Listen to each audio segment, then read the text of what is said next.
ওকে, তো সবাই ভালো আছো তো নাকি? হ্যাঁ, সুস্থ জি আছো? স্যার। আচ্ছা। আর পড়াশোনার কি খবর সবার?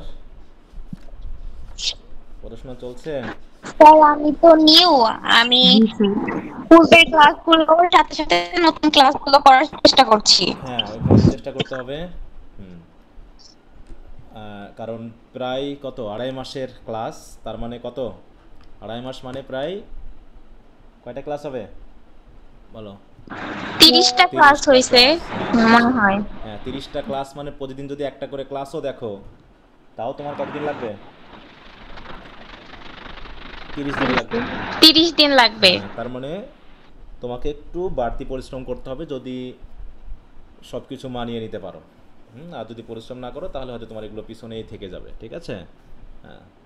আচ্ছা, আরেকটা বিষয় আমি একটু দুঃখ প্রকাশ করছি, সেটা হলো যে তোমাদের একটা পরীক্ষা নেওয়া হয়েছে, কিন্তু একটু ব্যস্ততার জন্য আসলে আমি খাতাগুলো দেখতে পারিনি। তবে কালকে মন স্থির করেছি দেখে ফেলবো। তোমরা কয়েকজন মেসেজ দিয়েছো, তো আমি এর জন্য খুবই দুঃখিত যে আসলে তোমাদের ইয়াটা দিতে পারিনি। তো কালকে সকালের দিকে আমি দেখে দিব, টেনশন করার কিছু নাই।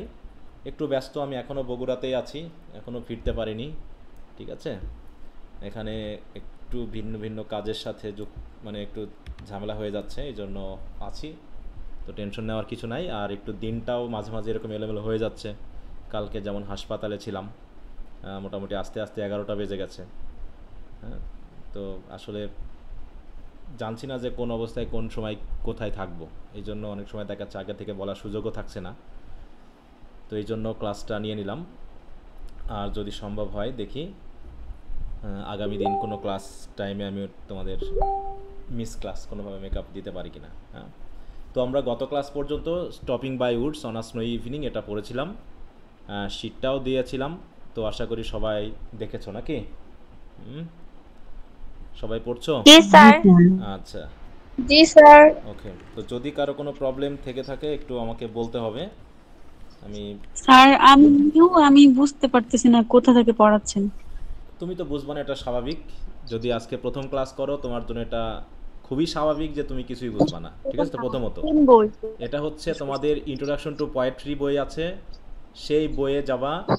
সেখানে আজকে আমরা একটা নতুন কবিতা পড়ব, এবং সেই কবিতাটার নাম হচ্ছে ফার্ন হিল।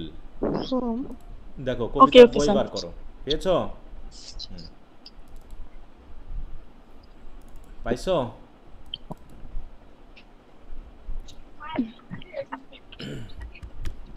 ফার্ন হিল নামে আজকে কবিতাটা পড়বে, যে এই কবিতা, ডিলান থমাসের ফার্ন হিল। কারণ আমাদের অলরেডি একটা, দুইটা, তিনটা, চারটা, পাঁচটা, ছয়টা পড়া হয়ে গেছে নাকি? আমরা 8টা পড়বো, কারণ তোমাদের এখানে 17টা কবিতা আছে। তার ভিতরে প্রথম 8টা আমরা এই ধারাবাহিকতায় পড়ে আমরা চলে যাব কোথায়? রাইটিং স্কিলস, তাই না? আর ইতোমধ্যে আমরা প্রায় কয়টা পড়েছি? প্রোজ কয়টা পড়া হয়েছে টোটাল? 5-6টা হয়েছে? 5টা স্যার। 5টা হয়েছে। পাঁচটা হ্যাঁ, স্যার। তো সেগুলো যেহেতু হয়ে গেছে এবং গুগল ক্লাসরুমে সুন্দর করে ফোল্ডার অনুসারে দেওয়া আছে, এটাও যদি কেউ না বুঝতে পারো তাহলে আসলে তার আমার আর কিছু করার নাই। এখানে দেখো সুন্দর করে ফোল্ডার করা আছে, এর ভিতরে গেলে পারে পিডিএফ ফাইল পাবে, এর ভিতরে ভিডিও ক্লাস পাবে, এর ভিতরে যেগুলো কোশ্চেন আনসার দিয়ে দিয়েছি সেগুলো পাবে। আমি একটু কোশ্চেন আনসারগুলো এখন দিতে পারছি না, এই কারণে যে আমি বগুড়াতে আছি, আমার কাছে বই হাতে নাই, ঠিক আছে? তো বইটা যেহেতু হাতে নাই, এই জন্য আমি তোমাদের কোশ্চেনগুলো একটু দিতে পারছি না। আমি বগুড়াতে থেকে মেহেরপুরে গিয়ে সেই কোশ্চেনগুলো আবার রেডি করে তোমাদের আমি যার যার ফোল্ডারে দিয়ে দিব। আর যেগুলো অলরেডি দেওয়া হয়ে গেছে সেগুলো তো আমি পড়া দিয়েই দিচ্ছি। হুম। আচ্ছা, তো যদি stopping by woods on a snow evening, এটা যেহেতু গত দিনের পড়া হয়েছিল, যদি কারো কোনো প্রবলেম থাকে একটু আমাকে বলতে পারো। আর যদি না থাকে আমরা নতুন কবিতাটা আজকে শুরু করব। কারো কোনো সমস্যা আছে? না স্যার। না স্যার। না আচ্ছা, স্যার। ঠিক আছে। ওকে। আচ্ছা, আরেকটা বিষয়, তোমরা অনেকে ইয়া করো যে অনেক সময় দেখা যাচ্ছে স্যার আমরা মোবাইল থেকে পড়তে পারছি না, প্রিন্ট করার ব্যবস্থা বা এগুলো করা যায় কি না, এটা অনেকে বলতেছো। আসলে এটা একটু সময় সাপেক্ষ হবে এবং একটা খরচেরও যেহেতু ব্যাপার আছে, বিশেষ করে সময়ের ব্যাপারটা। কারণ সবগুলো পিডিএফ রেডি না করে তো আমি প্রিন্টে দিতে পারবো না, এটা হচ্ছে একটা বড় সমস্যা। কারণ এগুলো পুরো নতুন টপিক, ঠিক আছে? তো আমাকে আবার নতুন করে রেডি করতে হচ্ছে। আগের হলে পারে আমি দিয়ে দিতে পারতাম, কারণ আগেরগুলো অলরেডি রেডি ছিল, কিন্তু সেগুলো তো একদম নতুন সিলেবাস করে ফেলেছে। অতএব আমাকে এটা রেডি করে তারপরে দিতে হবে। এই জন্য তোমরা এখন কষ্ট করে মোবাইলে পড়ার চেষ্টা করো। যদি আমি প্রিন্ট করে ব্যবস্থা করতে পারি তো তোমাদেরকে আমি জানাবো, মনে থাকবে? হুম। হ্যাঁ। আচ্ছা, হ্যাঁ। অনেকে হয়তো বলছো স্যার খরচ একটু বেশি। হ্যাঁ, প্রিন্ট করে ইয়া করতে গেলে তো খরচ বেশি হবে, আর পেজ সংখ্যাও কম না। হ্যাঁ, কারণ যেহেতু একটা বিষয়ের যাবতীয় বিষয় আমি দিয়ে দেওয়ার চেষ্টা করছি, তো সেই হিসাবে পুরোটা পড়লে পরে তোমাদের আন্ডারস্ট্যান্ডিং লেভেলটা ভালো হবে এবং পরীক্ষায় ভালো হবে। কারণ পরীক্ষার কোশ্চেনও কিন্তু এখন মোটামুটি চেঞ্জ করে ফেলছে, ঠিক আছে তো? মানে রিপিটেড কোশ্চেন আসার সম্ভাবনা কম, আর যেহেতু তোমাদের একদম নতুন, তো সেই হিসাবে তো আগের পরীক্ষার প্রশ্নের সাথে মিল কয়েকটার আসবে। যেমন কবিতাগুলোর ভিতরে মাত্র 3টা না 4টা হচ্ছে তোমাদের পুরনো, বাকিগুলো সবই নতুন, ঠিক আছে তো? যেমন এ একটা, দুইটা, দুইটা দুইটা তিনটা কবিতা মাত্র পুরনো, বাকি সব নতুন। আবার কিছু কিছু কবিতা থার্ড ইয়ারে ছিল, যেমন দ্য ক্যানোনাইজেশন, এটা ছিল থার্ড ইয়ারের। কলার থার্ড ইয়ারের, ঠিক আছে তো? সেটা ফার্স্ট ইয়ারে দিয়ে দিয়েছে তোমাদেরকে। তাহলে 3টা কবিতা মাত্র হচ্ছে তোমাদের মানে পুরনো, বাকি সব নতুন। তাহলে সবগুলোর পিডিএফ আমাকে রেডি করতে হচ্ছে, যেহেতু আমিও এদিকে একটু এনগেজ হয়ে গেছি, এই জন্য পুরোপুরি সময়টা দিতে পারছি না।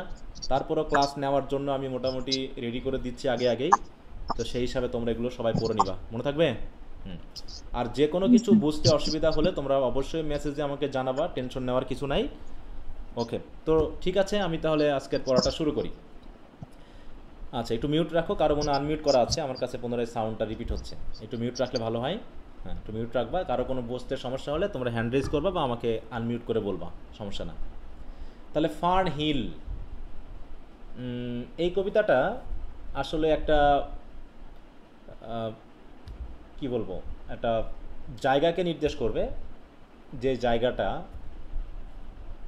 জায়গাটাতে কবি বা যিনি স্পিকার, তিনি তার চাইল্ডহুড কাটিয়েছেন, ঠিক আছে তো?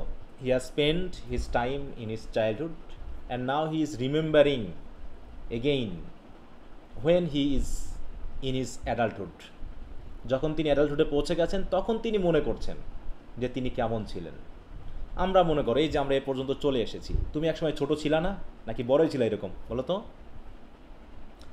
বড় ছিলা না ছোট ছিলা? ছোট ছিলাম। ছোট ছিলা, তাই না? হ্যাঁ, এখন ছোট তো ছিলা। কবে তুমি বড় হয়েছো? তুমি জানো তুমি কবে বড় হয়েছো? হঠাৎ করে বড় হয়েছো? না স্যার। নাকি সময়ের সাথে সাথে কবে যে বড় হয়ে গেলাম সেটা আমি বুঝতেই পারলাম না, না? এরকম না ব্যাপারটা, যে কোন সময় আসলে বড় হয়েছি, কোন সময়ে? একসময় আমি ছোট ছিলাম, তবে স্কুলে যাওয়া শুরু করলাম, স্কুল থেকে আস্তে আস্তে আস্তে আস্তে কলেজে উঠলাম, কলেজ থেকে বিশ্ববিদ্যালয় লেভেলে চলে আসলাম, তারপরে বিয়ে শাদী হয়ে যাবে, সন্তান হয়ে যাবে, তোমার একটা ছোট বাচ্চাও হবে, তাই তো? সে আবার বড় হতে থাকবে, আর তুমি কখন বৃদ্ধ হয়ে যাবা। এটা কার হাতে বলো? এগুলো কে করছে আমাদের? এই কাজগুলো কে করাচ্ছে? হুম। ঈশ্বর। আমরা আপাতত গডের এই কথাটা বাদ দিই, মানে গড বা আল্লাহর বিষয়টাকে যদি আমরা একটু সাইড লাইনে রাখি, আমরা যদি আমাদের ন্যাচারাল এই ব্যাপারের সাথে আসি, তাহলে এখানে কে আমাদের সবচেয়ে বড়? সময়। বলো তো। সময়। সময়, তাই না? হ্যাঁ, টাইম ইজ দ্য প্লেয়ার, বা ডিরেক্টর, হ্যাঁ, বা influencer of all this things. হ্যাঁ, এই যে আমাদের মেন্টালিটি চেঞ্জ হয়ে গেছে। ছোটোবেলায় একসময় কি না চাইতাম, হ্যাঁ, ছোট একটা পিঁপড়া দেখলে, ছোট একটা গাছ দেখলে, ছোট একটা ফুল দেখলে সেটার জন্য কত আগ্রহী হয়ে যেতাম, না? ছোট একটা ইন্টারেস্টিং, এমন সময় দেখছি যে আমার কাছে মনে হয় যে ছোট যদি মায়ের বা বা অন্য কারো যদি কোনো একটা জিনিস দেখছি, সেটা নিয়ে খেলতে ভালো লেগেছে। হ্যাঁ, এরকম আমার মনে পড়ে মাঝে মাঝে যে আমার মায়ের ওই যে বিয়ের সময় যে চুলের কাঁটা দিত না আগে, হ্যাঁ, সুন্দর করে বিয়ের সময় আগে সে সাজগোজ করানোর জন্য এক ধরনের ইয়ার তৈরি, সিলভার বা ইয়ার তৈরি যে কাঁটাগুলো দিত, ওইগুলো নিয়ে আমি খুব খেলা করতাম, ঠিক আছে তো? সেটা আমার এখন মনে পড়ে, সেগুলো আমি হারাই ফেলতাম, আবার বকাঝকা দিত, আবার চুরি করে নিয়ে গিয়ে খেলতাম। তো মনে পড়ে এখন আমার যে ওইগুলো নিয়ে আমি কেন খেলতাম, হ্যাঁ, যে আসলে কী আছে ওর ভিতরে, হ্যাঁ, এরকম একটা বিষয় কিন্তু কাজ করতো। হ্যাঁ, তো এখন সেই ছোটোবেলাকার কথা আমাদের কবি মনে করবে, এবং কখন যে মানে আস্তে আস্তে আমরা বড় হয়ে গেলাম সেটা আমরা টেরই পাইছি বলো তো, যে আমরা এই সময় ভাবলাম যে আমি বড় হয়ে গেছি। এরকম কি আমরা কোনো পেয়েছিলাম, নির্দেশনা পেয়েছি যে আমি এখন থেকে বড় হয়ে যাচ্ছি? হ্যাঁ, না। মাঝে মাঝে নিজেকে ছেলে মানুষই মনেও হয় না? এরকম মাঝে মাঝে কিছু কিছু কাজ করতে গেলে মনে হয় যেন সেই ছোটোবেলাতে আবার ফিরে যায়। হ্যাঁ, তো এখানে কবি ঠিক তার চাইল্ডহুডের কথা মনে করবেন, এবং টাইমকে বিশেষ করে তিনি এই ক্ষেত্রে বড় ধরনের এক ধরনের মানে কি বলে প্লেয়ার হিসাবে দেখাবেন, যে টাইম ইজ দ্য মানে কি বলবো এখানে বেস্ট ইনফ্লুয়েন্সার, অর দ্য মানে কি বলবো এখানে গ্রেস্ট ডিরেক্টর আর প্লেয়ার টু লিড আস, হ্যাঁ, আমাদেরকে লিড করার জন্য। সে একসময় আমাকে নিজের মতো খেলতে দিয়েছে, কিন্তু এই খেলা করতে করতে টাইম যেন কখন আমাকে বেঁধে ফেলেছে দায়িত্বের আড়ালে, তাই না, বা দায়িত্ব দিয়ে, আমি সেটা বুঝতে পারিনি। এরকমভাবে মানুষের চিন্তা ভাবনাগুলোকে বিভিন্ন কবি বিভিন্ন সময়ে তুলে ধরেছেন। যেমন আমরা আগের যে প্রোজগুলো ছিল, ইন্ট্রোডাকশন টু প্রোজে, ওখানে বেশ কিছু চাইল্ডহুডের আমরা ব্যাপার পেয়েছিলাম। আমরা অবশ্য প্রোজে এখন চাইল্ডহুডের কোনো ইয়া পাচ্ছি না, কিন্তু তোমার আগের সিলেবাসে ছিল, হ্যাঁ, গার্ডেন পার্টি, তারপরে গেমস অ্যাপ টুয়েলাইট, হ্যাঁ, এগুলোতে ছিল যে মানে চাইল্ডহুড মেন্টালিটি বা সাইকোলজি কেমন সেটাকে দেখানো। কিন্তু এখানে আমরা দেখতেছি একজন কবি তার সে অতীতের কথা মনে করছেন, মানে এখন তিনি অ্যাডাল্টহুডে আছেন, হ্যাঁ, তিনি অ্যাডাল্ট হয়ে গেছেন, আর তিনি এখন মনে করছেন কাকে বলো, চাইল্ডহুডের কথা। এবং তিনি মানে আজ করার চেষ্টা করছেন যে কখন কিভাবে আমি এই জায়গায় পৌঁছালাম। হ্যাঁ, তো তোমরা কবির জীবনী সম্পর্কে এগুলো একটু দেখে নিবা পরে, এগুলো যেহেতু বাংলা ইয়াসহ আমি দিয়ে দিয়েছি। দেখো এই যে কবি, হ্যাঁ, ফার্নহিল, কবিতার নাম হচ্ছে ফার্নহিল। ফার্নহিল হচ্ছে একটা প্লেসের নাম, হ্যাঁ, একটা ফার্মের নাম, বুঝতে পেরেছ, যে ফার্মে তিনি তার সময়টা কাটিয়েছেন। দেখো, Fern Hill is one of Dylan Thomas most celebrated autobiographical poems. Autobiography মানে বুঝো, অটোবায়োগ্রাফি বলতে কি বোঝায়? নিজে লেখা স্যার, হ্যাঁ, মানে নিজের আত্মজীবনীমূলক জীবনী যেটা বলা হয়, তাই তো। আর বায়োগ্রাফি কি? যখন অন্য কেউ আরেকজনের জীবনী লেখে, তাই না? হ্যাঁ, এটা তো এখানে দেখো, the poem is deeply rooted in Thomas childhood memories, হ্যাঁ, particularly his experience at Fern Hill farm. দেখো, ফার্নহিল ফার্ম, এটা একটু খেয়াল দেখো, লোকেটেড নিয়ার ল্যাঙ্গেন ইন, দেখো কার্থ মানে কি, মার্দেনশায়ার আর কি, মার্দেনশায়ার ওয়েলস, ইংল্যান্ডের ওয়েলস নামক একটা জায়গা রয়েছে, যেখানকার গ্রামের নাম হচ্ছে মার্দেনশায়ার। সেখানকার একটা ফার্ম আছে, সেই ফার্মের নাম হচ্ছে ফার্নহিল। সেই ফার্নহিলে তার সময়টা যেভাবে কাটিয়েছেন, দেখো এখন এসে তিনি মনে করছেন, এই যে চেয়ারে বসে, হ্যাঁ, কীভাবে মনে করার চেষ্টা করছে, যেখানে আমি একসময় সময় কাটাতাম। This farm belongs to his maternal aunt. Maternal aunt মানে কি বলো তো? ম্যাটার্নাল আন্ট বলতে কাকে বোঝায়? খালা বা মাসি নাকি? খালা বোঝায় মাসি, হ্যাঁ। প্যাটার্নাল আন্ট মানে হচ্ছে ফুফু, তাই তো, বা পিসি, এটাকে বোঝায়। তাহলে this farm belong to his maternal aunt Annie, তাই তো, তার সেই আন্টির বাসায়, and become a cherish retreat during his early years. The poem is a nostalgic collection. Nostalgic মানে বুঝো মিনিংটা কি? নস্টালজিক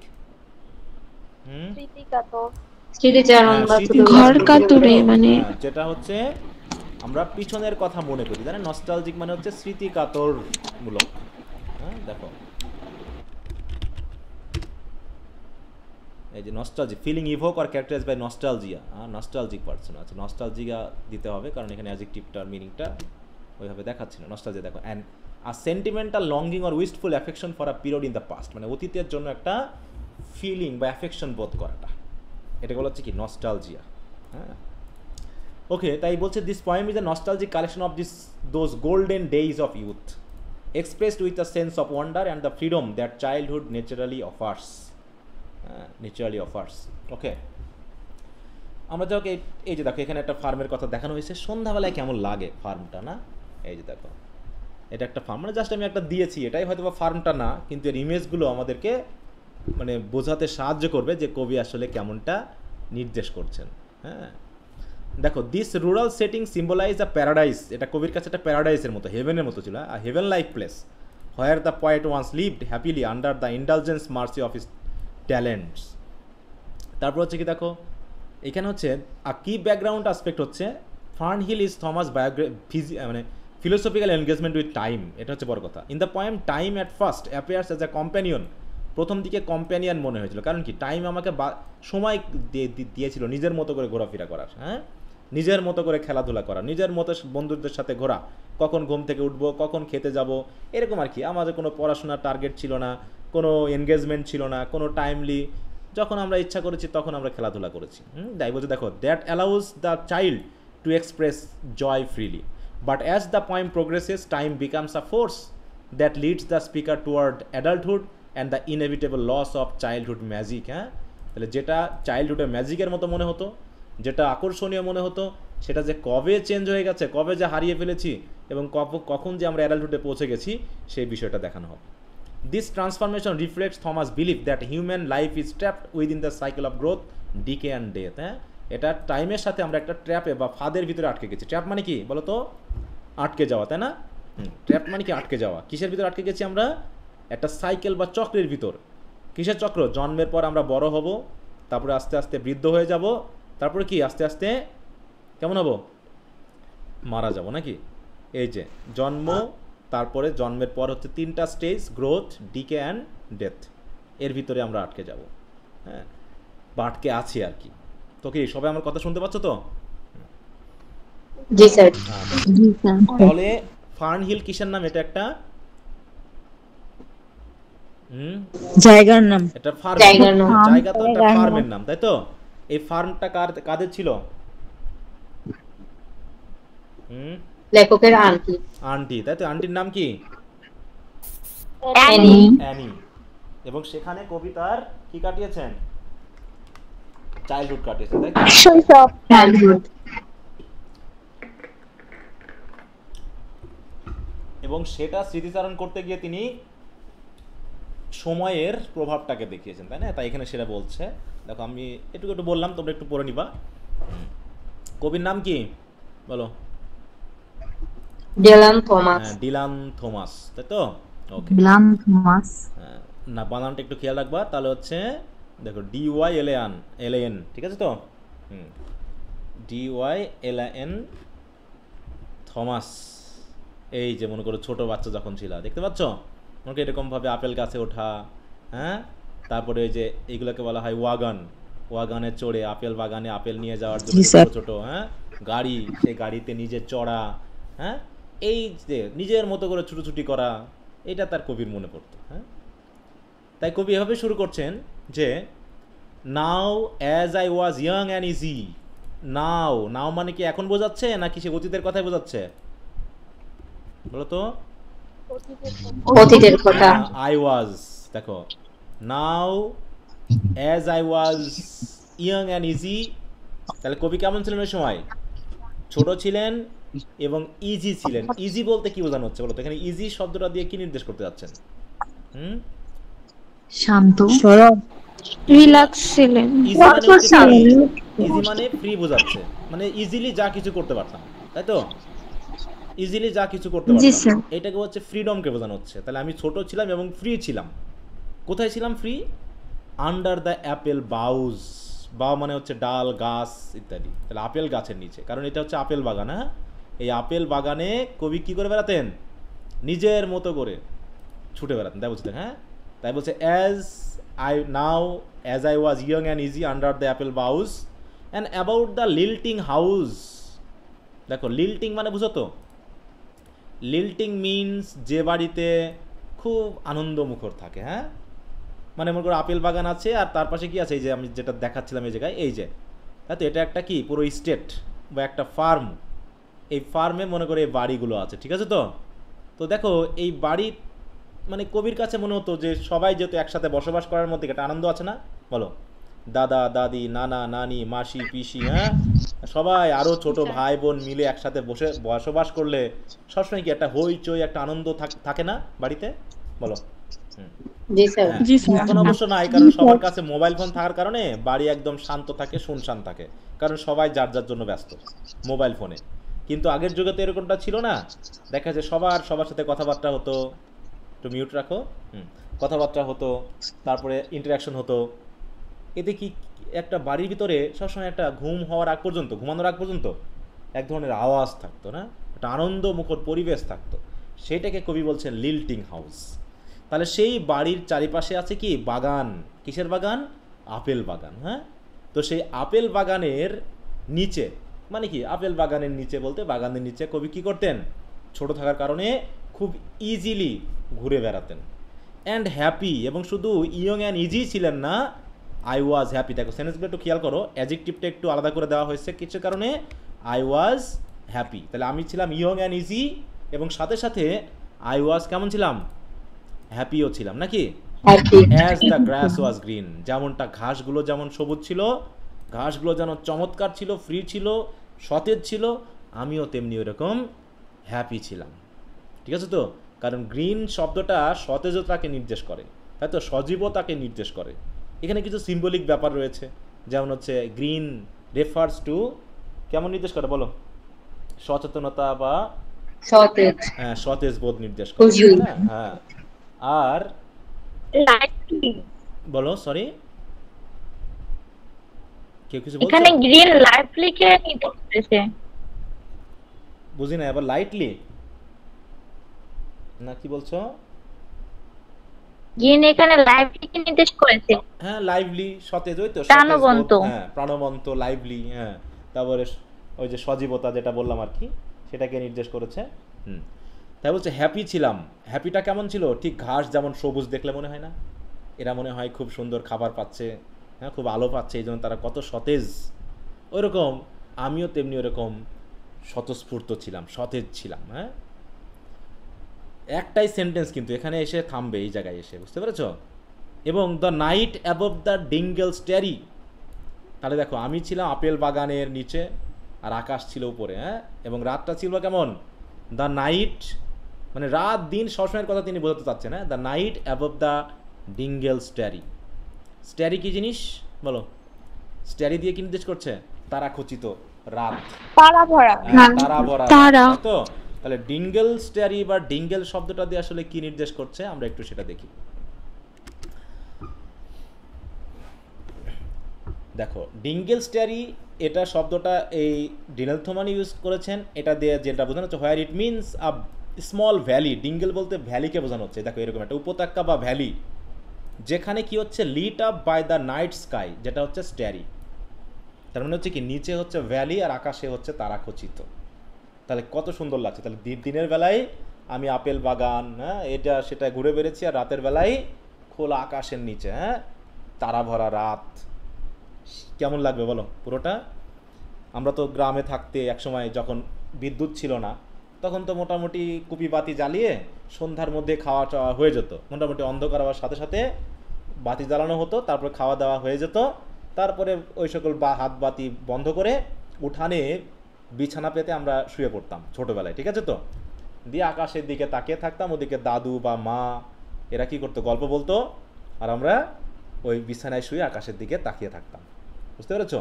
মাঝে মাঝে রকেট যেতে দেখতাম, তারা যাচ্ছে, এরকম দেখছো না বলো রাতের বেলায়? জি স্যার, এখন জি তো স্যার। দেখা হয় না, স্যার। এরকম সেটা বলছে যে আকাশে দেখতেছি কি রকেট যাচ্ছে, ওদিকে গল্প শুনতেছি আর ওদিকে আকাশের দিকে তাকিয়ে আছি।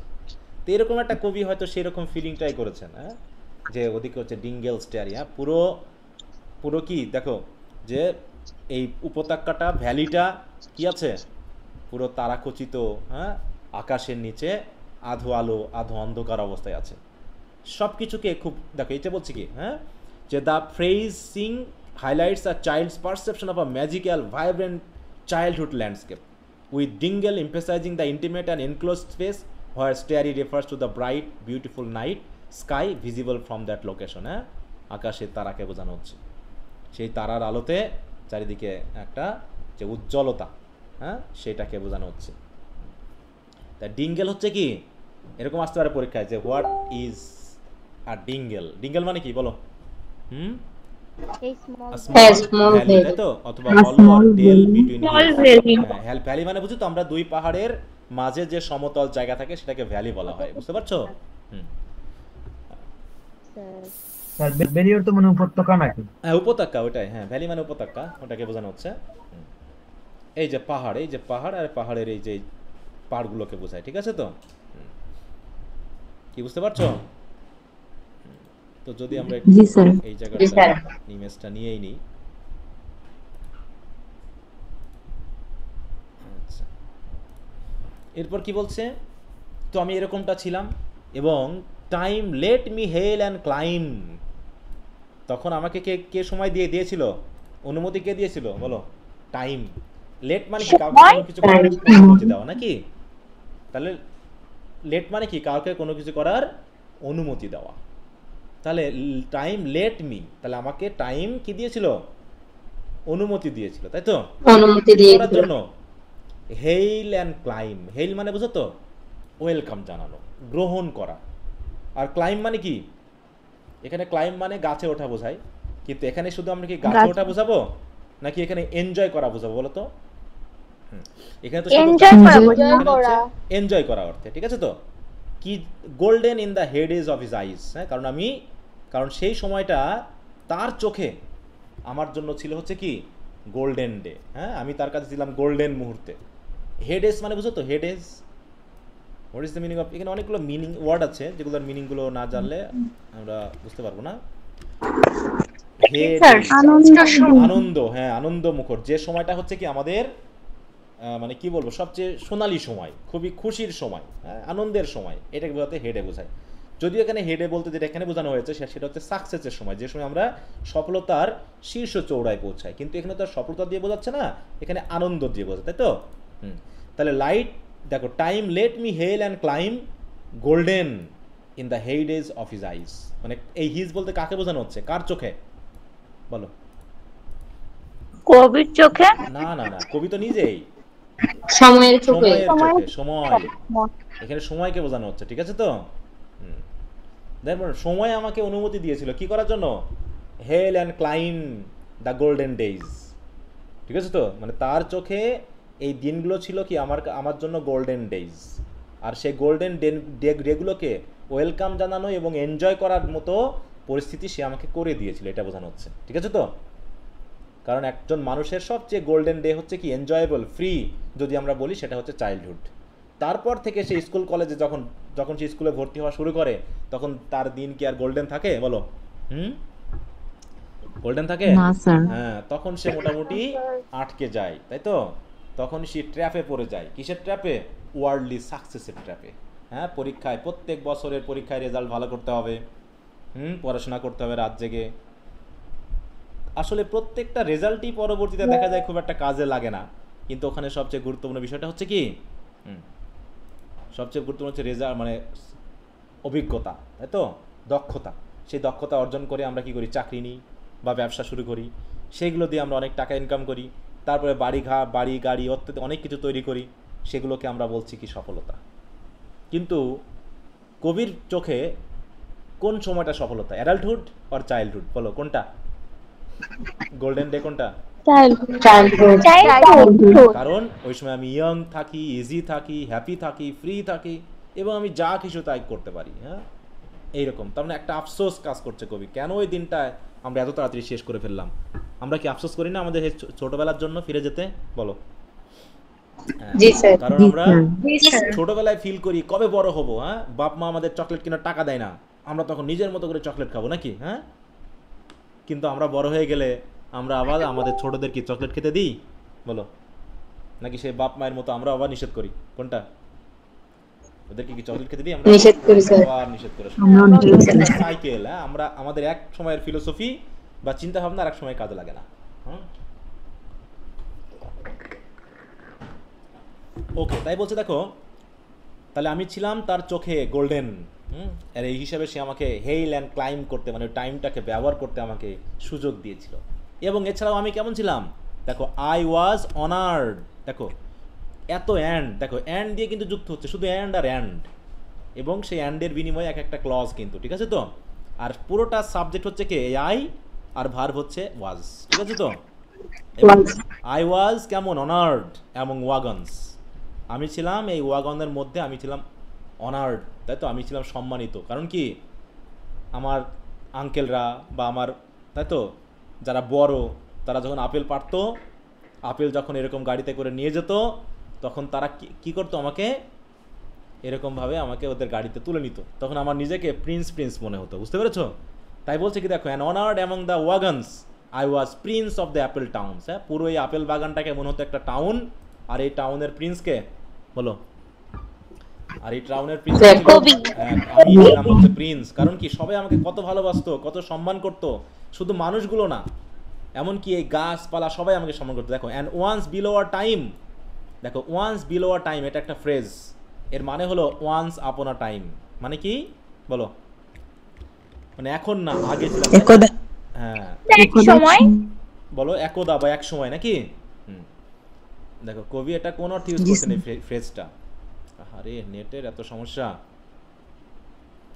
দেখো once upon a time, once below a time, হ্যাঁ, তাহলে once below a time is not a standard English phrase, কারণ ওটা কবি যখন ইউজ করেন তখন লিখেছেন, but appears to be a misremembering of the common fairy tale once upon a time. হ্যাঁ, এই ওয়ান্স আপন আ টাইমের অর্থে আমরা ওয়ান্স বিলো আ টাইম এখন ব্যবহার করছি বর্তমানে, এই কবিতা ব্যবহার করা হয়েছে, এখন আমরা once upon a time use করি। তার মানে এক সময় মানে কি, কোন সময় বোঝাচ্ছে? মানে কি, ছোটবেলার তাহলে once below a time I lordly had the trees and leaves. দেখো আমি যেন কি করতাম, গাছগুলোতে বা গাছের পাতাগুলোকে কি করাতাম, trail with daisies and barley. এই যে ডেইজি ফুল বা বার্লি, বার্লি বুঝো তো? ডেইজি ফুল জি বুঝি স্যার, আমরা? জি স্যার। ডেইজি ফ্লাওয়ার কেমন, এই যে এরকম ছোট ছোট ফুল, হ্যাঁ, এগুলো হচ্ছে ডেইজি স্যার। ফ্লাওয়ার। দেখো, আর বার্লি কি জিনিস? জব। হ্যাঁ, বার্লি হচ্ছে জব, কারণ সেই দেশে হয়তো এরকমভাবে জবের খুব জমি আছে, বুঝতে পেরেছ? হ্যাঁ, বার্লি ফিল্ড, এর ভিতরে হয়তো কবি ছুটে বেড়াতেন ফুলের ভিতরে, এই যে এরকম, হ্যাঁ, এই যে বার্লি, গম বা জব যেটাই বলি আমরা এখানে, যেটা জব, গম হচ্ছে কি একটু মোটা, আর বার্লি কি একটু চিকন টাইপের, তাই তো? দুটা প্রায় একই জিনিস, তাই এখানে দুটাই চলে এসেছে। ওকে, তাই কবি বলছেন যে আমি তখন যেন লর্ডের মতো ছিলাম। দেখো, হ্যাঁ, once upon a time I lordly had the trees and leaves. আমি গাছ, আমি পাতা, আমি ডেইজি ফুল দিয়ে, বার্লি দিয়ে আমার পথকে ট্রেইল করে দিতাম। ট্রেইল করা মানে বুঝো তো? মনে করো যখন আমাদের কোনো গেস্ট আসে স্কুল কলেজে, তখন কী করা হয় বলো তো? তাকে সসম্মানে স্টেজে ওঠানোর জন্য লাল গালিচা দেওয়া হয় না বলো তো? জি স্যার। রেড কার্পেট সম্মান দেওয়া হয় না? রেড কার্পেট ওয়েলকাম দেই। এই যে এরকম মনে করো, এই যে বিমান, এখন আমাদের মনে করো কোনো প্রধানমন্ত্রী বা রাষ্ট্রপতি এসেছে অন্য দেশ থেকে, হ্যাঁ, পুরো বিমান থেকে শুরু করে একদম স্টেজ পর্যন্ত কি করা হবে? এই লাল গালিচা পেতে দিবি, হ্যাঁ, যাতে সে সসম্মানে আসতে পারে। দেখো এই যে, হ্যাঁ, দেখতে পাচ্ছ? এই তা ওদের দেওয়া হয় রেড কার্পেট সম্মান। আর কবিকে কিসের সম্মান দেওয়া হতো? তার পথে ডেইজি এবং বার্লি ফুল, হ্যাঁ, যেন পেতে দিয়ে কি করতো? তাকে সম্মান জানাতো না? তাই বলছে I lordly had the trees and leaves trail with daisies and barley. কোথায়? Down the rivers of the windfall light. ঠিক কোথায় পর্যন্ত? একদম নদীর পর্যন্ত, হ্যাঁ, এখান থেকে ওই যে নদী আছে, ওই নদী পর্যন্ত। আসলে কি এরকম গাছ আসলে ফুল পেতে দিত, নাকি ওখানে ওই রাস্তায় ফুল থাকতো? এটা কবি ওইরকমটা মনে করছেন, বলো? বলো। রাস্তায় থাক, হ্যাঁ, রাস্তায় হয়তো বা যেখানে সে খেলাধুলা করতো সেই মানে জমিতে বা রাস্তায় হয়তো এরকম অনেক ফুল ফুটে থাকতো বা বার্লির জমি থাকতো, সেগুলোকে তিনি মনে করছেন এগুলো যেন আমার সম্মানে, এগুলোকে যেন এখানে তৈরি করা হয়েছে, হ্যাঁ, বা হচ্ছে বোনা হয়েছে বা লাগানো হয়েছে। তাই এইটা কবি মেনলি বলতে চেয়েছেন। হ্যাঁ, তার মানে এখানে একটা ইমেজ তৈরি, যদিও সেন্টেন্সগুলো একদম পারফেক্টলি নেই, তবে আমাদের ইমেজারি বা ইমেজের মাধ্যমে বুঝতে হবে আসলে কবি এখানে কি বলতে চাইলেন। ঠিক আছে?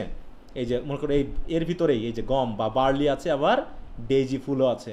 এর ভিতর দিয়ে মনে করো যখন কবি হেঁটে যাচ্ছেন বা ছোটোবেলায়, তখন তার কাছে মনে হতো এরা যেন কি আমাকে সম্মান জানাচ্ছে। ঠিক আছে তো? সে যেন কি লর্ড বা কিং, আর এই গাছের পাতাগুলো কি করছে? গাছগুলো যেন তাকে এই ফুল দিয়ে, বার্লি দিয়ে কি করছে? তাকে সম্মান জানাচ্ছে। বুঝতে পারছো? তো এখানে প্যারাফ্রেজ বলছে, দেখো যে when I was young and relaxed not free under the branches of the apple trees that surrounded the happy house, and my happiness was as vivid as the intense green of the grass, as vivid as the night stars over the valley's tree. এত আনন্দ ছিলাম, time himself let me live, call out and climb, watching as I thrived and flourished in the best days of my life, best days, golden days. I was highly respected among the wagons and was the prince of the local towns full of apple orchard. Back then I was like a king, তখন আমি king এর মতো ছিলাম, who made the trees and their leaves spread, দেখো, trails of daily flowers and barley grass on the fields behind me, behind them, না, where the apples blown down by the wind were like a river of light. হচ্ছে জানো, আর পিছনে কি হতো? যেন ওরকম আলোক ছটা যেন ছড়িয়ে দিত, মানে মূল কথা হলো তিনি এখানে কি বোধ করছেন, এক ধরনের সম্মানিত বোধ করছেন নাকি। সেই ছোটোবেলাটাকে তার কাছে মনে হচ্ছে কি ম্যাজিক্যাল একটা টাইম ছিল, সব কিছু তাকে যেন অন্যভাবে অনার্ড করত। তিনি তখন ফ্রি ছিলেন, তিনি তখন হ্যাপি ছিলেন। এটার কম্প্যারিজনে অ্যাডাল্টহুড কেমন তাহলে কবির বলো? কবির স্যার এখানে ওয়াগানস বলতে কি বুঝাইছে? এই যে আমি এখানে দেখিয়েছি একটা, এই যে দেখতে পাচ্ছ গাড়ি, দেখতে পাচ্ছ জি এই স্যার। ছবিতে? হ্যাঁ, ওয়াগানস মানে হচ্ছে গাড়ি, বললাম না যে আপেল টাপেল বয়ে নিয়ে যাওয়ার জন্য ওয়াগানস ইন অ্যান অ্যাপেল অর্চার্ড। এই যে দেখতে পাচ্ছ, এই যে আপেল টাপেল বহন করার জন্য এই জাতীয় গাড়িগুলোকে বোঝানো হয়। এই যে দেখা গেছে?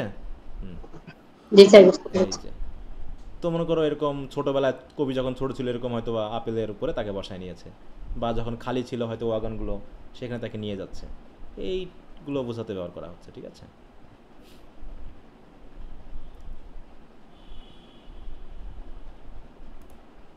ওকে।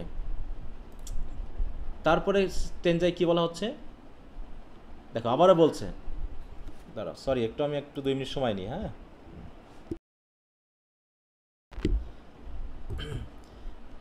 ওকে। তারপর কি হচ্ছে দেখো, বলছে as I was green and carefree. হ্যাঁ, তখন আমি কেমন ছিলাম? গ্রিন, তাই তো? ওই যে কবি আগে বললেন কেমন ছিল বলো তো কবি? সতেজ, সবুজ নাকি ইয়াং? হ্যাঁ, এখানে ইয়াং এবং কেয়ার ফ্রি। কেয়ার ফ্রি মানে কি? আরে কি করতে হবে না করতে হবে এরকম নেই, হ্যাঁ চিন্তামুক্ত। হ্যাঁ, কোনো টেনশন নেই, কোনো কিছুতে বাধা নেই, এটাকে বোঝাতে ব্যবহার করা হয়েছে। এই যে আচ্ছা আমি একটু ছোটোই করি, নাই তো আবার ঝামেলা হচ্ছে লাইনগুলো। হ্যাঁ, তাই বলছে দেখো, অ্যাজ আই ওয়াজ গ্রিন আর carefree famous among the barns. Barn বুঝো তো? Famous among the barn, barn মানে হচ্ছে এই যে এরকম বিভিন্ন কি বলবো খামার বা গোদাম ঘর জাতীয় বিষয়টাকে বোঝানো হয়। ঠিক আছে তো, যেখানে ফসল কাটার পর কি করা হয়, যেগুলোকে রাখা হয়, তাই তো? দেখো এই যে এরকম এইগুলোকে বলা হয় বার্ন। এরকম, সরি একটু ওয়েট করো।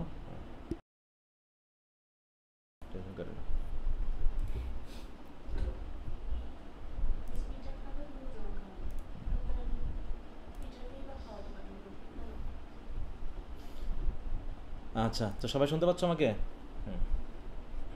জি স্যার। আচ্ছা, বার্ন বলতে এগুলোকে বোঝানো হচ্ছে এই যে যেখানে ফসল তোলার পর এগুলোকে রাখানো হয়। তো এরকম তাই বলছে যে সে বার্নের মধ্যেও সে ফেমাস ছিল। তার মানে কি, ছোটোবেলায় যদি কোনো ছোট বাচ্চা এরকম যে যারা কাজ করে তাদের সাথে থাকে, তার বাচ্চাকে তো সবাই পছন্দ করবে নাকি? হ্যাঁ, করবে না পছন্দ? সবাই তাকে ডাকবে, খেলবে। তো সেই হিসাবে তার নিজের কাছে মনে হতো সে খুব ফেমাস ছিল, কারণ সবাই তাকে খুব ভালোবাসত। তা হচ্ছে as I was green and carefree famous among the barns and about the happy yard, মানে তার এই ইয়ার্ডটাকে বা এই যে এর যে আশেপাশের প্রাঙ্গণগুলোকেও তার খুব হ্যাপি মনে হতো। হ্যাঁ, যেন ফুল অফ হ্যাপিনেস এগুলোতে। হ্যাঁ, তার ঘুরে বেড়ানো, হ্যাঁ একসাথে থাকা, আনন্দ করা, সব কিছু কেমন জানি হ্যাপি হ্যাপি ফিল হতো তার। তাই বলছে এই ইয়ার্ডগুলোও যেন তার কাছে হ্যাপি মনে হতো। And singing as the farm was home, এবং এই ফার্মটাই যেন আমার বাড়ির মতো ছিল, এবং এই বাড়ির মতো এক ধরনের সুমধুর সঙ্গীতের মতো মনে হতো। মানুষ কখন গান করে বলো? মনে মনে কখন গান করে বলো তো? যখন সে দুঃখে থাকে না খুব খুশিতে থাকে? ঠিক আছে, তার মানে ওই যে singing as the farm was home, তাহলে I was singing as the farm was home. হ্যাঁ, বাড়িতে তুমি কি রাস্তায় গান করতে পারবা বলো তো যখন তখন? হ্যাঁ, কিন্তু তুমি রাস্তায় করতে পারো, কিন্তু তোমার বাড়িতে তুমি গলা ছেড়ে গান করতে পারবা কিনা বলো? দেখা যাচ্ছে কোনো একটা কাজ করতে হবে তুমি গলা ছেড়ে গান। কারণ কি? কারণ এটা নিজের বাড়ি, তাই না? এখানে মানে কেউ মন খারাপ করবে বা কেউ করবে এরকমটা মনেই হয় না। তাই এখানে সেটা বলছে যে as I was green and carefree among the famous among the barns and about the happy yard and singing as the farm was home in the sun that is young once only. হ্যাঁ, এবং এই সানটাকে কবির মনে হচ্ছে একবার যেন সে young ছিল, এই সানটাও যেন একবার ইয়ং ছিল। ঠিক আছে, তো সেও এখন অনেক বুড়ো হয়ে গেছে। তো আমি যখন ছোট ছিলাম তখন সানটাকেও আমার ইয়ং মনে হতো।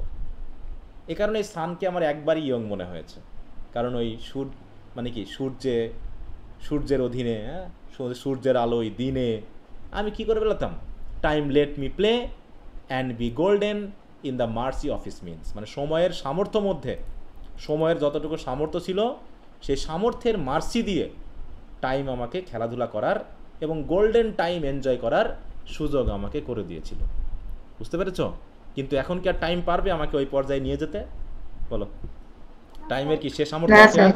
স্যার, টাইমে কিন্তু আর সে নাই মিনস স্যার। তার সামর্থ্য নেই। তারপরে তার সামর্থ্যের মধ্যে যতটুকু ছিল সেই সময়ে টাইম আমাকে আমার মতো করে আমার গোল্ডেন টাইমগুলোকে ব্যবহার করার সুযোগ করে দিয়েছিল এবং আমাকে কেয়ারফ্রিলি আমাকে প্লে করার সুযোগ করে দিয়েছিল এবং সব কিছুর মধ্যে নিজেকে কিং মনে হতো, লর্ড মনে হতো, প্রিন্স মনে হতো, আরও কি মনে হতো, ফেমাস মনে হতো না? কিন্তু এখন কি আর তেমনটা মনে হবে? বলো, এখন আর তেমনটা মনে না, হবে, স্যার। তাই না? অ্যান্ড গ্রিন, দেখো, and green and golden I was, হ্যাঁ, আমি কেমন ছিলাম? গ্রিন অ্যান্ড গোল্ডেন ছিলাম এবং সাথে সাথে আই ওয়াজ হান্টসম্যান অ্যান্ড হার্ডসম্যান, হ্যাঁ। এবং আমি, ছোট বাচ্চারা কি বিভিন্ন অভিনয় করে না বলো তো? ছোট ছোট বাচ্চারা কি যে যেখানে থাকে সেরকমটা অভিনয় করে না? কারো বাবা বা মা যদি ডাক্তার হয় তো ছেলে মেয়ে কি ডাক্তারি অভিনয় করে না? বলো, হ্যাঁ, জি স্যার। ছোটবেলায়। তারপরে কারো সন্তান, মানে কারো বাবা মা যদি কৃষক হয় দেখবো তারা কৃষকের অভিনয় করছে, বা যদি মা গৃহিণী হয় তাহলে গৃহিণীর অভিনয় করছে, সেই দেখাচ্ছে নিজে ছোট একটা বাটি নিয়ে রান্না করছে মানে ধুলাবালি দিয়ে। তো সেখানকার কবি হয়তো তার পাশে হান্টসম্যান ছিল, শিকারী ছিল, হার্টসম্যান মানে রাখাল ছিল, সেও মাঝে মাঝে ওই রাখালের বা হান্টসম্যানের অভিনয় করতো, হ্যাঁ। তাই বলতে দেখো, আই ওয়াজ হান্টসম্যান অ্যান্ড হার্টসম্যান, আমি ঠিক ওরকম হান্টসম্যানদের মতো ছিলাম, আমি অনেকটা হার্টসম্যানদের মতো ছিলাম। এবং the cub sang to my horn, এবং আমার কাছে মনে হতো শিকারীদের একটা হর্ন থাকে, বুঝতে পারছো? হর্ন বুঝো? হান্টম্যানস হর্ন, এই যে এরকম শিকারীরা এরকমভাবে একটা বাঁশি বাজায়, বুঝতে পেরেছো?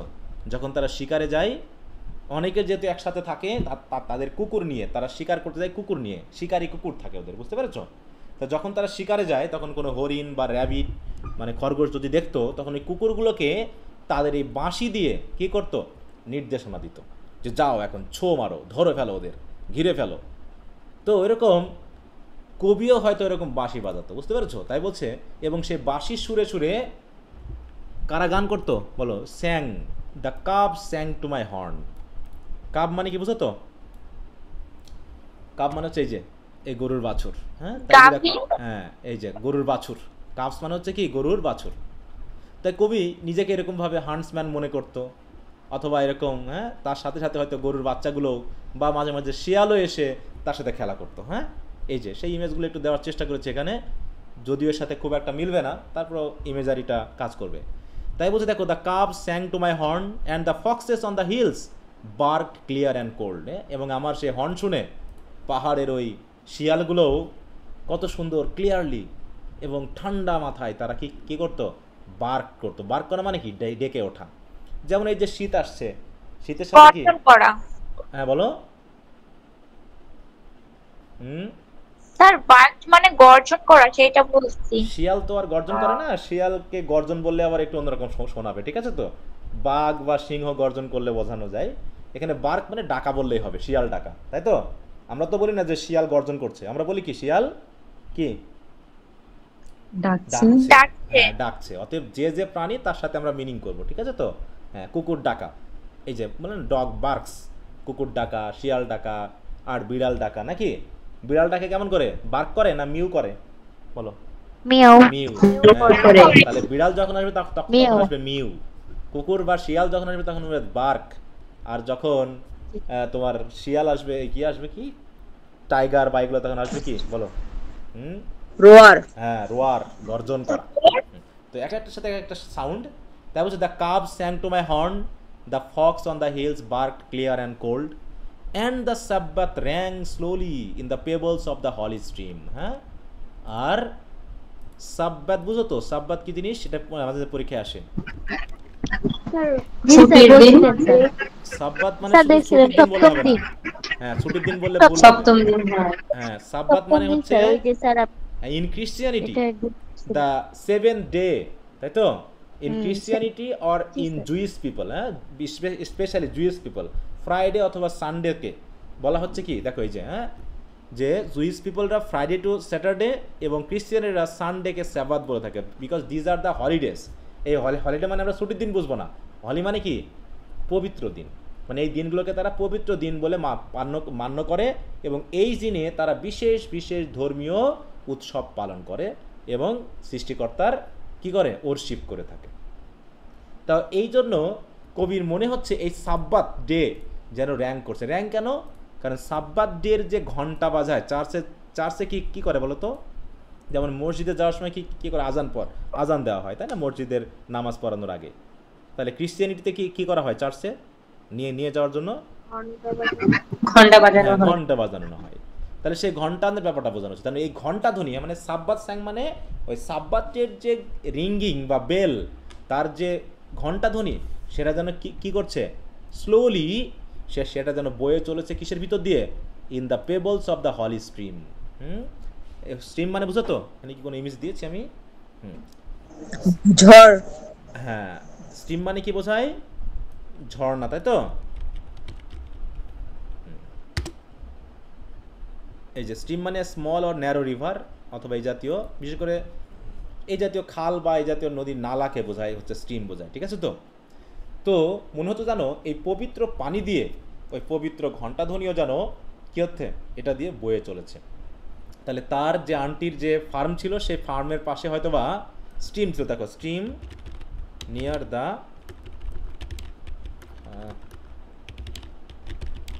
ফার্ন হিল ফার্ম, দেখি আমরা পাই কিনা এরকম ইমেজেস।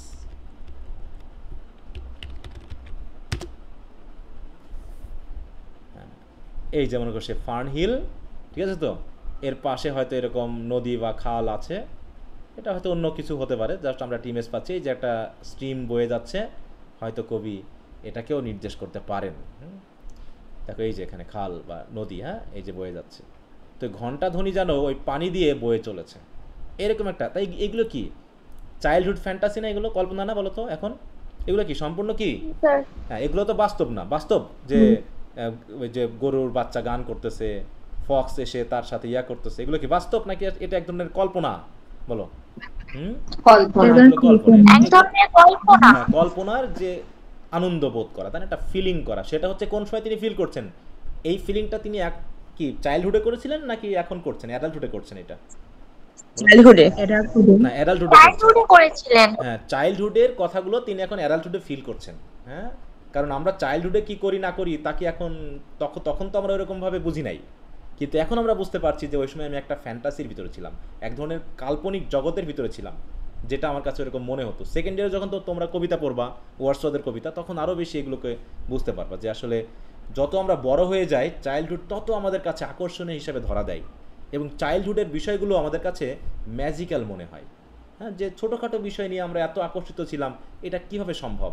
কারণ ওই রকম কল্পনা বা ওই রকম জগতের ভিতরে আমরা মানে কি সাইকোলজিক্যালি ছিলাম, এটাই কেউ বোঝাতে। তাই আমি দেখো, as I was young and inexperienced and had no responsibility, ওই যে কেয়ার ফ্রি, হ্যাঁ, I was a celebrity around the barn, ওই যে ফেমাস, হ্যাঁ, and in the joyful yard I sang all over the farm because I felt it like home. দেখো, হ্যাঁ, এটা আমার কাছে বাড়ির মতো মনে হতো।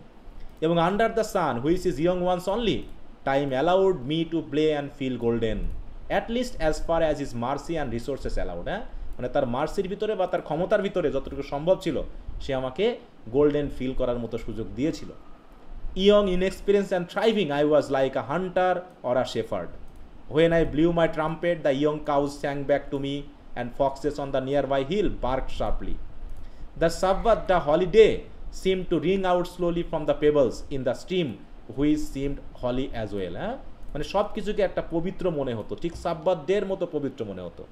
যেমন ছোটোবেলার কথা তোমরা ভাবো, যারা যে ধর্মের আছো, হ্যাঁ, যে বিশেষ করে যদি তোমরা যারা ইসলাম ধর্মে আছো, তারা কি বিশেষ করে ঈদের দিন বা শুক্রবারের দিনটাকে একটু ছোটোবেলার কথা মনে করো, কেমন লাগতো? হ্যাঁ, ছুটির দিন, হ্যাঁ, পবিত্র দিন হিসাবে, হ্যাঁ, আমাদের পরিবারের যারা পুরুষ আছে তারা মসজিদে যাচ্ছে, নামাজ পড়তে যাচ্ছে, হ্যাঁ, বাড়ির মেয়েরা নামাজ পড়তেছে, কেমন লাগে বলো? একটা আলাদা আলাদা ছোটোবেলাকার ফিলিংটা কি অন্যরকম ছিল না, বলো? একটা অন্য জি ধরনের স্যার। একটা অন্য ধরনের একটা আবেগী একটা বিষয় হিসেবে ছিল কিন্তু। তো কবিরও ওই যে ছোটবেলাকার ফিলিংটা যেমনটা ছিল সেটা তিনি বলতে চাচ্ছেন। হ্যাঁ, তাই বলে দেখো এখানে মূল কথা হলো everything in the poet's memory serve two honour and celebrate his youth, মানে সব কিছু, মানে ওই সময়ে ছোটবেলার সব কিছু তাকে যেন কি করতো, তাকে অনার করতো এবং সেলিব্রেট করতো, তাকে তার প্রশংসা করতো বা তাকে সম্মান করতো, হ্যাঁ, তাকে সুন্দর সিচুয়েশন দান করতো, এগুলোকে কিন্তু বোঝানো হয়েছে। ঠিক আছে, এগুলো আরও তোমরা একটু রিডিং দিবা, তাহলে আরও অনেক কিছুই বিশেষ করে অ্যানালাইসিসগুলো আরও ভালো করে পড়বা। এখানে সুন্দর করে সিম্বল টিম্বল মিলে সব কিছু বুঝিয়ে দেওয়া আছে যে কোনটা কি সিম্বলাইজ করতেছে। হ্যাঁ, ওকে, তারপরে থার্ড স্ট্যান্ডাতে কি কি বলছে দেখো, এগুলো কি বলো তো, এগুলোকে কি বলে? খেরের স্তূপ, খেরের স্তূপ। খড়ের স্তূপ, তাই তো? হ্যাঁ।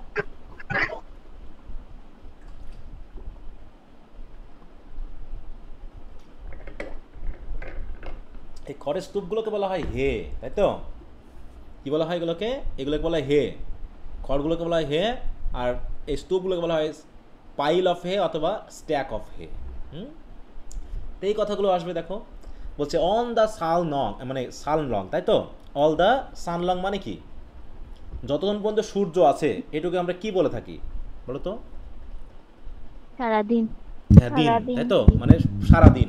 অল দ্য সান লং মানে কি? সারাদিন, the whole day it was running মানে কি? ইট ওয়াজ রানিং মানে কি? মানে সূর্য যতক্ষণ পর্যন্ত চলছে, যতক্ষণ পর্যন্ত দিন আছে, পুরো দিনটা কেমন লাগতো? ইট ওয়াজ লাভলি। পুরো দিনটা কেমন ছিল? পুরো দিনটাই যেন কেমন ছিল? আনন্দের ছিল, হ্যাঁ, লাভলি ছিল। And the hay fields high as the house, এবং ওই যে মাঠ থেকে, হ্যাঁ, ফসল কেটে আনার পর সেগুলো মাড়াই করার পর তার যে খড়গুলো আছে সেগুলো এভাবে স্তূপ করে রাখাটাকে কবির কাছে মনে হতো কি? বাড়ির সমান উঁচু উঁচু। হ্যাঁ, the hay fields high as the house. আর কি মনে হতো? The tunes from the chimneys, এবং চিমনি দিয়ে যে ধোঁয়া বার হয় এই ধোঁয়াগুলোকে মনে হতো যেন গানের সুরের মতো লাগতো। ঠিক আছে তো? গানের সুরের মতো এরা যেন ডান্স করতো, হয় না? বাতাসে কি ধোঁয়াগুলো কেমন করে? বাতাসে দোলে না, একবার এদিক যায় একবার ওদিক যায়। হ্যাঁ, এই জিনিসগুলোকে কবির কাছে মনে হচ্ছে কি তারা যেন কে করছে? চিমনিগুলোকে টিউনের মতো করে, হ্যাঁ, গানের সুরের মতো করে তারা যেন বয়ে চলেছে। হ্যাঁ, তারপরে দেখো the tunes of the chimneys and it was air, কারণ কি? চারিদিকে ছিল বাতাস, আর বাতাস থাকার কারণে এই ধোঁয়াগুলো কেমন হতো? এক পাশে গেছে, তাহলে ধোঁয়াগুলো কি ওই গানের টিউনের মতো উড়ে বেড়াতো, অ্যান্ড প্লেয়িং, এবং খেলা করতো, এবং দেখতে খুবই লাভলি এবং ওয়াটারি মনে হতো, ঠিক অনেকটা fire and fire green as grass. ঠিক আছে, এবং আগুনকে মনে হতো কি বলো? ঘাসের মতো গ্রিন মনে হতো। বুঝতে পেরেছ? দেখো, অ্যান্ড ফায়ার গ্রিন অ্যাজ গ্রাস মানে পুরোটাই কাল্পনিক একটা চিন্তা। তারপর ইট ওয়াজ এয়ার অ্যান্ড প্লেয়িং, হ্যাঁ, এই যে চিমনি থেকে বেরিয়ে যাওয়া যে ধোঁয়া সেগুলো বাতাসের সাথে উড়ে উড়ে সেগুলো যেন গানের সুরের মতো ডান্স করছে বা খেলা করছে, এবং সেগুলোকে দেখতে খুবই লাভলি এবং ওয়াটারি মনে হতো। ওয়াটারি কেন? কারণ এগুলো কি পানির মতো না অনেকটা? বিশেষ করে নদীর পানি বা সমুদ্রের পানির মতো মনে হবে না ঢেউ খেলে যাওয়া? বলো,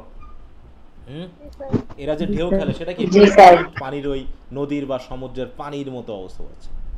and nightly under the simple star, এবং রাতের বেলায় বিশেষ করে, হ্যাঁ, ওই সিম্পল স্টারের অধীনে, মানে কি তারাখচিত আকাশের নিচে।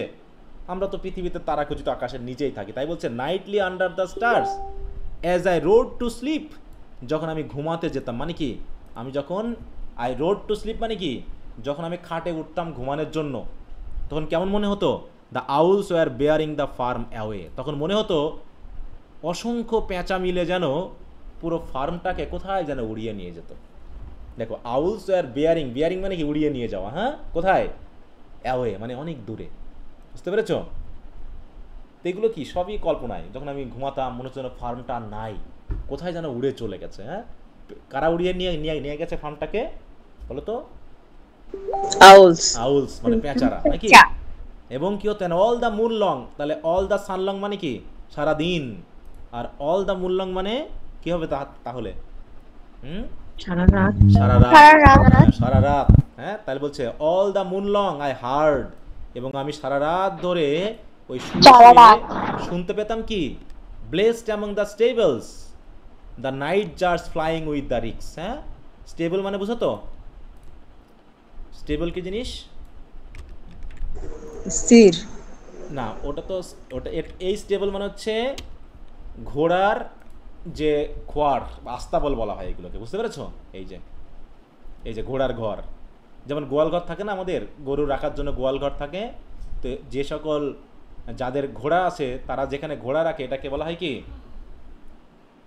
আস্তাবল। ঠিক আছে তো? কি বোঝা গেল? তাহলে এই স্টেবলের ভিতরে কি থাকতো? মনে করে এই যে ঘোড়ার ঘর বা গোয়াল ঘরের ভিতরে ছোটবেলায় দেখতাম অনেক চড়ুই পাখি বাসা তৈরি করেছে। হ্যাঁ, চড়ুই পাখি বাসা তৈরি করে। বা চামচিকা, বুঝো চামচিকা? হ্যাঁ, জি স্যার। চামচিকা কেমন দেখতে? বাদুড় আর চামচিকার মধ্যে পার্থক্য আছে কিন্তু। ওটা হচ্ছে যে চালের সাথে লাগে থাকে। হ্যাঁ, ওই চালের সাথে লাগে থাকতো ছোটবেলাতে। ওই যখন সন্ধ্যা হলে উঠতো, দেখি ওই যে বিশেষ করে আমাদের যখন ওই যে খড়ের চালা ছিল, তখন ওই বাঁশ দিয়ে খড়ের চালা হচ্ছে তৈরি করা হতো। ওই বাঁশের যে ফাঁকা জায়গা থাকতো ওর ভিতরে এই বাদুরগুলো থাকতো, বুঝতে পারছো? মানে চামচিকাগুলো থাকতো। এই চামচিকা, ছোটো ছোটো চামচিকা ওর ভিতরে থাকতো। আর রাতের বেলায় গিয়ে আমরা ধরতাম, বুঝতে পেরেছো? ধরে এগুলো নিয়ে খেলা করতাম। আর সন্ধ্যা হলেই ওখান থেকে বাঁশের ওই ফাঁকা জায়গা থেকে বার হতো আর উড়ে বেড়াতো। তো কবির কাছে মনে হতো যে সারা রাত ধরে এই চামচিকাগুলো, বা আমি আসলে চামচিকাই বললাম, কিন্তু নাইট জার পাখি বোঝাচ্ছে কবি আসলে, যেটা উনি দেখছেন। আর আমি তো চামচিকা দিলাম উদাহরণটা কারণ আমি চামচিকা দেখছি, আর উনি দেখছেন হচ্ছে কি বলো? Nightjar bird. হ্যাঁ, এটাও এক ধরনের মানে নিশাচর প্রাণী, এই যে এই জাতীয় পাখি। হ্যাঁ, এটাকে বলে নাইট জার। তারা কি করে বেড়াচ্ছে? উড়ে বেড়াচ্ছে। কি নিয়ে? ওই মুখে করে বাসা তৈরি করার জন্য যে রিক মানে বুঝো? দেখো, রিক্স মানে হচ্ছে খড়। হ্যাঁ, এই যে এরকম খড়, এই খড় দিয়ে চড়ুই পাখি বা হচ্ছে এরা কি করে? বাসা তৈরি করে না? দেখো, আ স্ট্যাক অফ হে, সেটা হতে পারে কর্ন, স্ট্র, মানে কোনো ধরনের ইয়া নিয়ে সারা রাত ধরে ওই নাইট জারগুলো কী করছে? ফ্লাইং করে বেড়াচ্ছে, উড়ে বেড়াচ্ছে উইথ দ্য রিক্স। আর ওই স্টেবলের ভিতরে নাইট জারও যেমন উঠছে, তেমনি the horses flashing into the dark. আর এই অন্ধকার রাতের ভিতরেও হর্সগুলো যেন কী হচ্ছে? চাঁদের আলো পরে ফ্ল্যাশিং করছে, মানে তাদের আলো ঝলকে উঠছে, তাদের বডি বা তাদের গায়ের যে রং সেইগুলোতে ফ্ল্যাশ করে উঠছে, মানে কি আলোকের মতো আলোক ছটা দিয়ে উঠছে নাকি? এই জাতীয় বিষয়গুলো কবি কি এগুলো কি সরাসরি দেখতে পাইতেন না শুয়ে শুয়ে কল্পনা করতেন এগুলো ছোটবেলায়? হ্যাঁ, কল্পনা করতেন।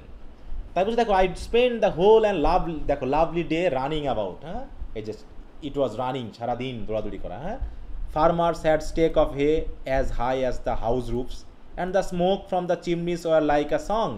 The days were full of fresh air and play, beautiful and flowing. The fire was as দেখো green as the grass. Every night under the stars, ওই যে star, I did not just fall asleep, আমি শুধু শুয়ে পড়তাম না, বরং I rode to sleep, যখন আমি ঘুমাতে যেতাম, and the owls seemed to carry the farms away with them as they took flight, তারাও যেন উড়িয়ে নিয়ে যেত। All the moonlight I could hear the blessed night jar, nocturnal birds near the horses' stable flying around the stacks of hay. Light gleamed on the horses' hair before they disappeared into the darkness. এবং অন্ধকার নেমে আসার আগে তাদের এই যে ঘোড়ার গায়ের যে লোম বা চুলগুলো, এগুলো যেন আলো পরে আলোকিত হয়ে উঠতো, ফ্ল্যাশ করে উঠতো। তার মানে কি দিনে রাতে সবসময় এক ধরনের কল্পনার ভিতর থাকতো কবি নাকি? দিনের বেলায় দিনের পিকচার আর রাতের বেলায় রাতের ইমেজ, সব কিছু দিয়ে the stranger captures that poets 24 hours happiness, showing that childhood joy was continuous. হ্যাঁ, সে বোথ ডে অ্যান্ড নাইট, সে রাত হোক আর দিন হোক, চাইল্ডহুড যে ইমেজারি সেগুলো যেন চলতো। এই যেখানে কিছু দেখানো হয়েছে, এই যে দেখো, হ্যাঁ, নাইট জার কী করছে? এরকম একটা খড় নিয়ে বা একটা পাখা নিয়ে উঠছে, সে বাসা তৈরি করবে বলে। এখানে অবশ্যই ইমেজটা ইয়া থেকে তৈরি করেছিলাম, ফার্ম উড়িয়ে না নিয়ে আউলটা কি নিয়ে যাচ্ছে? টাকার বাক্স নিয়ে যাচ্ছে, একটু উল্টা হয়ে গেছে আর কি। এই ফার্মটাকেই যেন আউলে কি করছে? এতগুলো আউল উড়িয়ে নিয়ে যাচ্ছে, এইটা একটু ভাববা, ঠিক আছে তো? এবং এই যে অন্ধকারের ভিতরে ঘোড়াগুলোর আলো যেমন কি, এটা রাতের বেলায় না, দেখো তো এই যে তারা রাতের বেলায়, কিন্তু তারপরেও ঘোড়ার গায়ে চাঁদের আলো পড়ে কেমন হচ্ছে? ফ্ল্যাশ করছে নাকি? এই বিষয়গুলো কবি কি নিজ চোখে দেখতেন নাকি কল্পনায় এগুলো ভাবতেন? বলো, রাতে শুয়ে কল্পনায় তিনি এগুলো ভাবতেন। দেখো বলছে, the poet recalls the full and energetic days of the childhood, হ্যাঁ, when the sun seemed to run endlessly across the sky, making everything glow beautifully. অন্যদিকে throughout the entire moonlit night, দেখো, he felt blessed resting among the farm stables, while listening to the nightjars flying near the haystacks and the horse galloping suddenly into the mysterious dark. Even night time was alive with beauty and wonder, making every moment magical. মানে প্রত্যেকটা জিনিসকে কবির কাছে মনে হতো কি আকর্ষণীয়, আনন্দদায়ক, lovely, ইত্যাদি ইত্যাদি, সবই কল্পনাই। ওকে, তো এখানে একটা থিমেটিক অ্যানিমেশন যদি আমরা পড়ি, দেখো বলছে the stranger reinforces themes of innocence, imagination and sacred beauty of nature. তার মানে নেচারের এই বিউটিটাকে স্যাক্রেড মনে হতো। The day is filled with playful sunshine while the night is filled with movement and mystery, capturing the full cycle of life in childhood. রাত এবং দিন মিলে পুরো একটা সাইকেল, একটা দিন শেষ হতো এবং পুরো রাত দিন পুরো ব্যাপারটাই যেন সে কল্পনার ভিতরে থাকতো। Yet there is a gradual transition toward, ওটা তো পরে আসবে আমাদের পরবর্তী লাইনগুলোতে। এই ইমেজটা কি দেখাতে পারে বলো তো? এটা দেখতে পাচ্ছ? এটা কি নির্দেশ করতে পারে?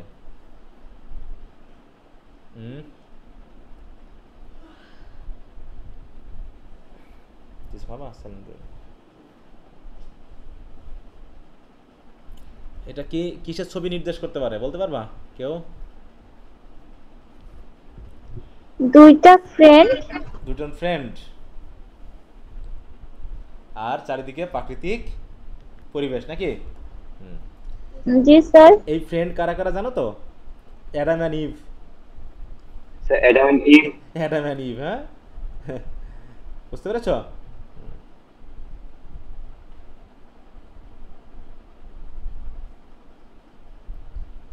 অ্যাডাম এবং ইভ কোথায় থাকতেন? তাদেরকে কোথায় রাখা হয়েছিল বলো তো? অ্যাডাম এবং ইভকে কোথায় রাখা হয়েছিল? প্যারাডাইস। এটা কি প্যারাডাইস বলবো আমরা? হেভেন স্যার, হেভেন হবে। ইডেন গার্ডেন, তাই তো? কি বলতে পারি আমরা? ইডেন গার্ডেন, তাই তো? সেটাকে কেউ হেভেন বলে, কেউ হয়তো বা এটাকে ইয়া বলে, আবার হচ্ছে কি বলবো, মনে করে অন্য একটা প্লেস, তাই তো, যেটাকে আলাদা করে তৈরি করা হয়েছিল একটা বাগান হিসেবে, যেখানে মানুষদেরকে রাখা হয়েছিল। তো যেটাই আমরা বিশ্বাস করি না কেন, যার যার বিশ্বাস অনুসারে। তো মনে করো আগে পৃথিবী সৃষ্টি হয়েছিল নাকি আগে এই মহাবিশ্ব সৃষ্টি হয়েছিল নাকি আগে মানুষ সৃষ্টি হয়েছিল? কোনটা আগে হয়েছিল? মানুষ।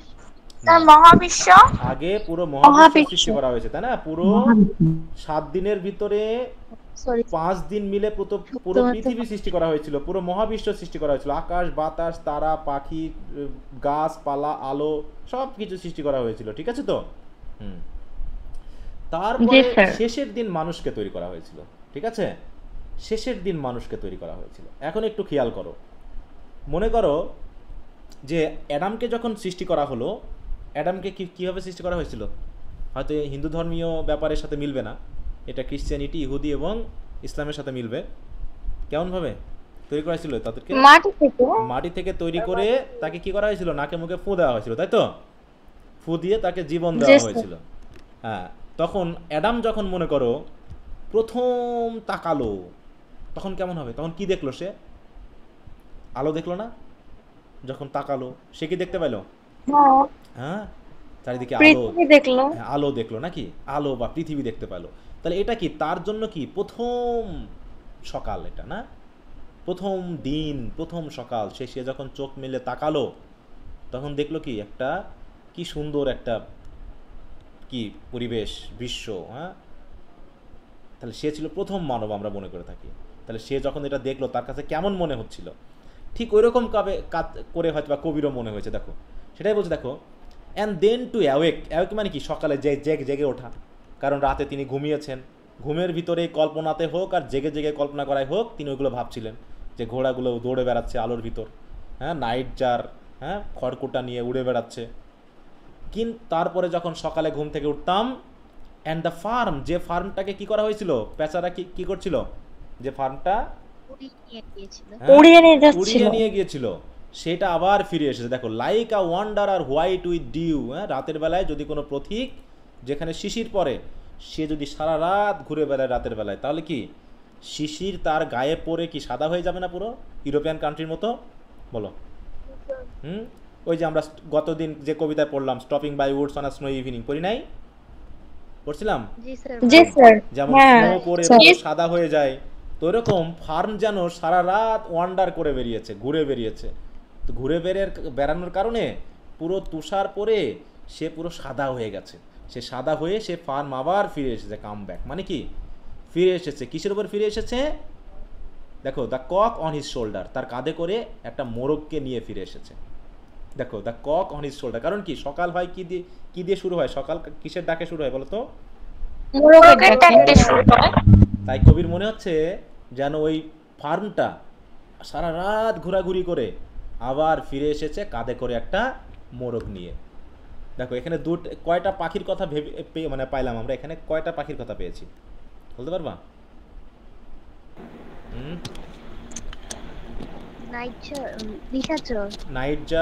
দুইটা। কেন? আউল পেয়েছি, আউল, আউল, নাইটজার আর হচ্ছে কক, তাই তো? কক। মোরগ, তাহলে 3টা কিন্তু পাখির কথা পেয়েছি। আমরা কি কি পশুর কথা পেয়েছি বলতে পারবা? Fox, Fox, cups, horse, horse, তাই তো? এই তো 3-4টা মোটামুটি এরকম পেয়েছি। ওকে, পরীক্ষা কিন্তু এমনটাও আসে যে what are the animals mention in the poem ফার্নহিল, মানে তোমাকে জাস্ট চেক করার জন্য যে তুমি তোমার মনে আছে কিনা, তুমি এটা পড়েছো কিনা। এই জাতীয় কোশ্চেনও কিন্তু বিভিন্ন সময় এসেছে বিভিন্ন পরীক্ষাতে। হ্যাঁ, এটা থেকে হয়তো আসেনি, কিন্তু খেয়াল রাখবা। তারপর হচ্ছে the cocks on his shoulder, মনে যেন কাঁধে করে একটা কক নিয়ে কি হচ্ছে ফার্মটা সকালবেলায় আবার ফিরে এসেছে।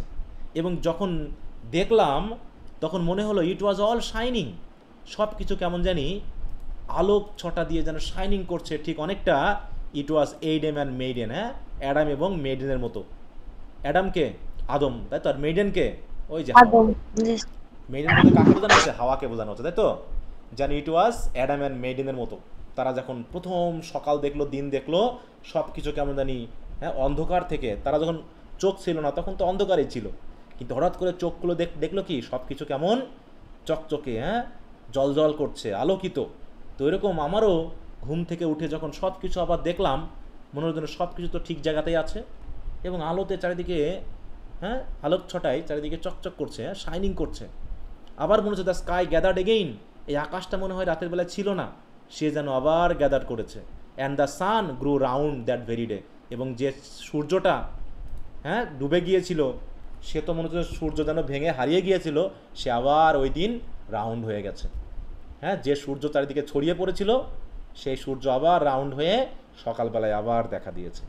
ঠিক আছে তো? মানে ছোটোবেলাকার কল্পনা। হ্যাঁ, ছোটোবেলার কল্পনা কেমন হয় সেটা একটু শোনো। আমার ছোটো বোন আছে, ঠিক আছে তো, মানে ছোটো বোন ছিল আর কি, মানে ছোটো ছিল যখন, তখন ও আর ওর এক বান্ধবী গল্প করতেছে, বুঝতে পেরেছো? আমি মানে ওখানে বসে আছি ওদের পাশে, আর ওরা দুজন গল্প করতেছে। কেমন গল্প? মানে নলকূপ আছে না, এই যে নলকূপ আছে মানে কল যেটা আমরা বলে থাকি, পানি বার করি না, তো ওরা গল্প করতেছে এই নলকূপের পানি কোত্থেকে বার হয় রে? আচ্ছা মনে করো যে পাইপ পুঁততে পুঁততে পুঁততে পুঁততে এত দূর গেল যে ওই পৃথিবীর ভিতরে পাইপটা ঢুকে গেল, তখন কেমন হবে? সব পানি কি ওই পৃথিবীর নিচে পড়ে যাবে না? যেমন আকাশের উপরে মনে হয় কারা থাকে, বুঝতে পারছো? যখন ওরা মনে হয় গোসল টোসল করে, ঠিক আছে তো, বা পুকুর টুকুর যখন মাটি ভেঙে যায় তখন ওই পানিগুলো মনে হয় আমাদের পৃথিবীতে পড়ে। তেমনিভাবে যদি আমাদের নলকূপের পাইপ মনে কর অনেক বড় পাইপ দিয়ে মনে করো আকাশ ফুঁড়ে ওই পৃথিবীতে চলে গেছে, তখন কেমন লাগবে? ঠিক আছে, তো আমি ওদের গল্প শুনতেছি আর মনে মনে মনে করে একটু হাসছি যে ছোটোবেলাকার চিন্তা ভাবনা কেমন হতে পারে। তাই এরকম কি তোমরা ভাবছো টাবছো নাকি এরকম কিছু? ভাবতা নাকি? বলো স্যার এরকম আজগুবি ভাবি নাই কখনো নাকি? তো কবি তো এরকম আজগুবি ভাবতেছে না, যে পুরো আকাশটা আবার নতুন করে গ্যাদার হয়ে গেছে, সূর্য যেন কোথাও ছেঁড়া বেড়া হয়ে ভেঙে গেছিল, সে আবার নতুন করে রাউন্ড হয়ে গেছে। হ্যাঁ, এইরকম কল্পনাগুলো এই ছোটোবেলাতেই সম্ভব নাকি? হ্যাঁ, এবং তাই কবির কাছে মনে হচ্ছে so it must have been after the birth of simple light in the first, অতএব এমনটাই মনে হয় তখন ছিল যখন প্রথম সৃষ্টিকর্তা, হ্যাঁ দেখো ফার্স্ট লাইট মানে কি, ওই যে সৃষ্টিকর্তা যখন প্রথম লাইট সৃষ্টি করলেন তখন যা মনে হয় এমনটাই ছিল। সকালে উঠে যেমন আমি আলো দেখতেছি, ঠিক ওই রকমভাবে প্রথম যখন আলো সৃষ্টি করা হলো এরকমভাবেই চারিদিকে মনে হয় উজ্জ্বলতা দেখা দিয়েছিল। তাই বলছে দেখো, so it must have been after the birth of the simple light in the first. তাহলে birth of the simple light in the first এটা বলতে কি ওই পৃথিবীর সৃষ্টির কথা বোঝানো হচ্ছে না? পৃথিবীর প্রথম আলো সৃষ্টির কথা বলা হচ্ছে না এখানে? বলো। জি স্যার। হ্যাঁ, তাই বলছে দেখো, অ্যান্ড স্পিনিং প্লেস, এবং যেন পুরো জায়গাটা যেন ঘুরছিল, সব কিছু কেমন যেন ঘুরছে। The spellbound horses walking warm out of the whinnying green stable. Stable মানে কি? তাহলে যে ঘোড়াগুলো রাতের বেলায় যেন মনে হচ্ছিল ছুটে বেড়াচ্ছিল, সেই ঘোড়াগুলো যেন আবার ফিরে এসে সেই স্টেবলের ভিতরে আছে। এখন তারা ধীরে ধীরে কী হচ্ছে? বের হয়ে যাচ্ছে। Walking warm out of the whinnying green stable. Whinnying কেন? গরু, ছাগল, ভেড়া যদি গোয়াল ঘরে আটকে রাখা হয় তাহলে কি সকাল হলে কি তারা বার হতে চায় না? বলো তো। গরু ডাকতে শুরু করে, ছাগল ডাকতে শুরু করে, মুরগি ডাকতে শুরু করে, হ্যাঁ, কবুতররা ডাকতে শুরু করে তাদের খাঁচার ভিতর থেকে। তারা চায় কি? যে বের হব।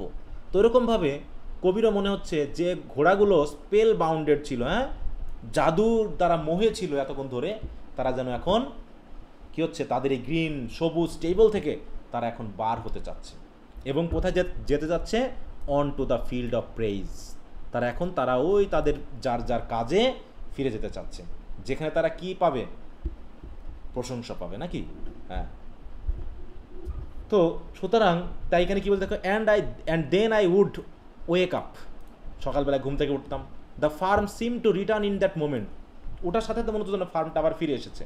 Like a wandering person shining with morning dew, a rooster in his shoulder. হ্যাঁ, তার কাঁধের উপরে একটা রোস্টার বা মোরগ নিয়ে। Everything was shining, in fact it was like Adam and Eve in the garden of Eden. The sky return and the sun rose again, right then and there. হ্যাঁ, যেন সূর্যটা আবার আগের মতো ওই জায়গাতেই এসে গেছে। This is what it must have been like when God created the world, making the first light over the spinning earth. The first horses would have been mesmerized by what had happened, walking out of the green stable, which were full of, দেখো, they are neighing মানে কি? ওই যে হুইনিং মানে হচ্ছে ঘোড়ার ডাককে বোঝায়। And into the warmth, into the fields where everything was praising God. হ্যাঁ, এই অথবা on the field of praise, অর্থাৎ ঘোড়ার এটা বোঝাতে পারে। মানে সব কিছুই কি এত সুন্দর, এত মোহনীয়, এত আকর্ষণীয়, যেন কবির ছোটোবেলাতে সব কিছু এরকম মনে পড়ে যাচ্ছে। হ্যাঁ, অতএব দিস স্ট্রেঞ্জার রিপ্রেজেন্ট মানে presents morning as a kind of রিভার্থ or creation. হ্যাঁ, প্রত্যেকটা সকাল যেন কি এক একটা ক্রিয়েশনের মতো, নতুন দিনের মতো। Is day in childhood feels new, fresh and holy মনে হচ্ছে, পবিত্র মনে হচ্ছে। দেখো, the child lives in a world where day feels like the first day of life, full of hope and purity. মানে প্রত্যেকটা দিন যেন ঠিক ওই সৃষ্টিকর্তা যেমন প্রথম দিন সৃষ্টি করেছিলেন ওইরকম প্রথম দিনের মতো মনে হচ্ছে। কি কথা বুঝতে পেরেছ সবাই? আচ্ছা, সবাই কি আছো লাইনে? কোনো সমস্যা আছে এ পর্যন্ত বুঝতে? না স্যার। না স্যার। মানে বুঝতে পারোনি? না, সমস্যা বুঝতে পারছি। আচ্ছা বুঝছি স্যার। আচ্ছা, তো বাড়িতে যখন আবার একা একা পড়ো, অনেকে সমস্যা নাকি ফিল টিল করো, তো একটু বলবা, ঠিক আছে তো? জি স্যার।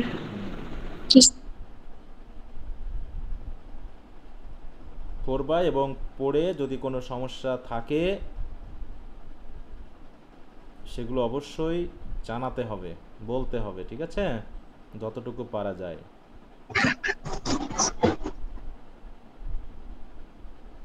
আচ্ছা,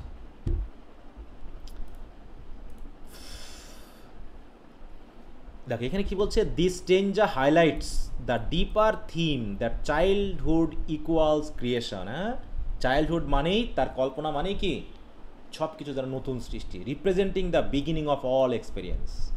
নতুন একটা শিশু জন্মগ্রহণ করা মানে কি বলো? এই পৃথিবী তার কাছে নতুন না? বলো না, তার কাছে সে নতুন এগুলো অনুভব করতে শুরু করছে। ঠিক অনেকটা মানব সৃষ্টি করার আগে সৃষ্টিকর্তা তো পৃথিবী সৃষ্টি করেই ফেলেছিলেন, তারপর তিনি মানুষ সৃষ্টি করলেন। তাহলে মানুষ যেমন চোখ খুলে এই পৃথিবী দেখতে পাচ্ছে, তিনি প্রত্যেকটা শিশু যেন এরকম তার কাছে মনে হচ্ছে আমি যেন ফার্স্ট সৃষ্টি এবং ফার্স্ট লাইট আমি দেখতে পাচ্ছি, এর আগে যেন এগুলো কিছু ছিলই না।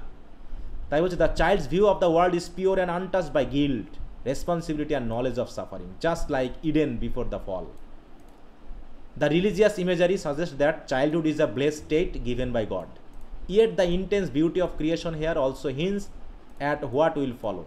With every beginning, there must eventually come an ending. মানে এটা শুরু হবে, এটা জাস্ট শুরু দেখাচ্ছে। কবি এরপর দেখাবেন কি যে সময়ের সাথে সাথে কেমন হয়ে যাচ্ছি, সময়ের সাথে সাথে আমি আবার টাইমের মধ্যে আটকে গেছি। ঠিক আছে তো? তো এটা শুরু করলে একটু টাইম লাগবে, তাই এখন আজকে এ পর্যন্তই রাখলাম। কয়টা স্টেঞ্জা আছে এটার? এখনও 2টা স্টেঞ্জা আছে, তাই তো? আজকে তো আর শেষ করা যাবে না, তাহলে আগামী দিন আমরা এটাকে শেষ করব। ঠিক আছে? ওর সাথে সাথে আরেকটা যে পয়েম আছে শেষ, আমাদের নাম কি, হোম, ওটাকেও আমরা আগামী দিন শেষ করতে পারবো, কারণ ওটা একটু ছোট আছে। হ্যাঁ, ছোট আছে। এই 2টা কবিতা আমরা আগামী ক্লাসে শেষ করব। ওকে, তো সবাই আশা করি বুঝতে পেরেছো। শিটটা আমি অলরেডি দিয়ে দিয়েছি, তোমরা একটু রিডিং দিয়ে নিবা, যেটুকু পড়ানো হলো। কোথাও বুঝতে অসুবিধা হলে আগামী ক্লাসে আবার বলবা, ঠিক আছে? জি স্যার। আচ্ছা, তো আরেকটা কাজ তোমাদের দেওয়া আছে, সেটা হলো লাঞ্চনের ব্রড কোশ্চেনগুলো কিন্তু 5 তারিখ পর্যন্ত সময় দিয়েছিলাম পড়ার জন্য। তো সবাইকে আমরা একটু পড়েছি?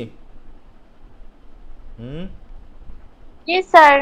আচ্ছা, একটু কঠিন হবে প্রথম দিকে, একটু কঠিন হবে, কিন্তু পড়তে থাকতে হবে। হ্যাঁ, অনেকে বলছে স্যার কঠিন লাগতেছে। হ্যাঁ, কঠিন তো লাগবেই, কারণ বড় বড় উত্তর লিখতে হবে। এত বড় উত্তর ইংরেজিতে আগে কখনো তোমরা লেখনি, লিখছো?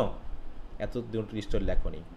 তো এগুলো দেখবা যে প্রথম দিকে স্যার পড়তেছি কিন্তু এখনো শেষ হয়নি। হ্যাঁ, তাহলে দ্রুত শেষ করতে হবে, যতটুকুই শেষ হোক সেটুকুই লেখার চেষ্টা করতে হবে। এই জন্য আমি লেখাই নিব, তোমার যে কমপ্লিট হলে তারপর তুমি লিখবা তা না। তোমার যতটুকু হয়েছে দেখবা যে তুমি এটা এখন পড়তেছো, তো আজ থেকে 5 মাস পরে যখন তুমি আবার পড়বা দেখবা যে অনেকখানি ইজি লাগবে। তাহলে এখন তুমি, আমি যে টাইম দিব সেই টাইমের ভিতরেই যতটুকু পারবা পড়ে ফেলতে হবে। একদম পারফেক্টলি তুমি এখন কখনোই পারবা না, এর জন্য আরও টাইম আছে। ইংলিশের অভিজ্ঞতা বাড়বে, কারণ তুমি সব কিছু ইংরেজিতে পড়তেছো। কারণ আজ থেকে প্রথম যখন শুরু করেছিল তার থেকে কি এখন আন্ডারস্ট্যান্ডিংটা অনেকটা ডেভেলপ হয়েছে না? বলো, পড়ে কি অনেক? তাহলে আজ থেকে 3 মাস পরে কেমন হবে এবং আজ থেকে 6 মাস পরে কেমন হবে? তাহলে আজকে যে লাঞ্চনের প্রশ্ন পড়তে গিয়ে তোমার কাছে এত কঠিন লাগছে, আজ থেকে 6 মাস পরে এত কঠিন লাগবে না। অতএব জাস্ট পড়তে থাকো, ভয় পাওয়ার কোনো কারণে। অনেকে তো এত ভয় পাচ্ছ যে স্যার আমার পক্ষে মনে ইংরেজি পড়া সম্ভব না, অনেকে মেসেজ দিচ্ছ। কন্টিনিউ করো, কঠিন তো হবেই, কঠিন সাবজেক্ট, কঠিন লাগবে। এই কঠিন সাবজেক্টে যদি তুমি একটু মোটামুটি ধরে কন্টিনিউ করো, এটা তোমাকে যে জায়গায় নিয়ে যাবে, অন্য সব সাবজেক্ট তুমি যত ভালো রেজাল্টই করো সেই জায়গায় তোমাকে নিয়ে যেতে পারবে না। মনে থাকবে? এই জন্য কঠিন জিনিসকে কঠিনভাবে নিতে হবে এবং সেইভাবেই পড়াশোনা করতে হবে। এবং এটা ইংরেজি ইন্টারন্যাশনালভাবে তোমাকে সবাই চায় যে ইংরেজি। দেখো তো, মনে করো 2 জন আছে, আমি এখন 2 জনের ভিতরে একজনকে নিব চাকরিতে, ভাইভাতে আসছে 2 জন, আমি কাকে নিব? যে ইংরেজি পারে আর যে পারে না, কাকে নিব বলো তো? বলো। যে ইংরেজি পারে। 2 জনের কোয়ালিটি এক, মনে করো 2 জনের সার্টিফিকেট এক, 2 জনের সব কিছু এক। অথবা যে বাংলায় পড়েছে তার সার্টিফিকেট একটু ভালো, বা ইতিহাসে পড়েছে তার সার্টিফিকেট একটু ভালো, ইংরেজির একটু কম, কিন্তু চাকরিটা আমি কাকে দিব বলো? আমি ইংরেজি দেবো, কারণ আমার ইংরেজির যদি প্রয়োজন হয়, কারণ ইংরেজি যে পারে সে বাংলাও পারে নিশ্চয়ই, নাকি? কিন্তু যে বাংলা পারে সে ইংরেজি নাও পারতে পারে। অতএব একজন ইতিহাসের, একজন রাষ্ট্রবিজ্ঞানের বা একজন দর্শনের স্টুডেন্টের থেকে আমার ইংলিশের স্টুডেন্টকে অবশ্যই প্রায়োরিটি দিবে। এবং এটাই স্বাভাবিক, কারণ যখন কয়েকজন বন্ধু একসাথে গল্প করো, মনে করো কোথাও গেছো, তোমরা 3 বন্ধু গেছো, একজন বাংলায় পড়ে, একজন রাষ্ট্রবিজ্ঞানে পড়ে, একজন ইংরেজিতে পড়ে। তা 2 জন গল্প করতেছো বা 3 জন গল্প করছো, হঠাৎ করে 2 জন মানুষ এসে যখন তোমাদেরকে জিজ্ঞাসা করছে যে তোমরা কি করো, তখন তোমরা যখন পরিচয় দিবে, তখন যে বলবে ইংরেজি তার দিকে কি একটু আলাদা করে তাকায় না মানুষজন?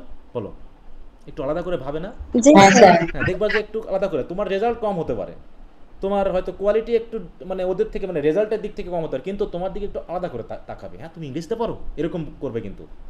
হ্যাঁ, তো এই জায়গাটা একটা, মানে ইংরেজিতে পড়া স্টুডেন্টদেরকে একটু অন্যভাবে মাপে মানুষজন, কিন্তু সেটা চাকরির বলো এবং সাধারণভাবেই বলো না কেন, অন্যভাবে দেখে।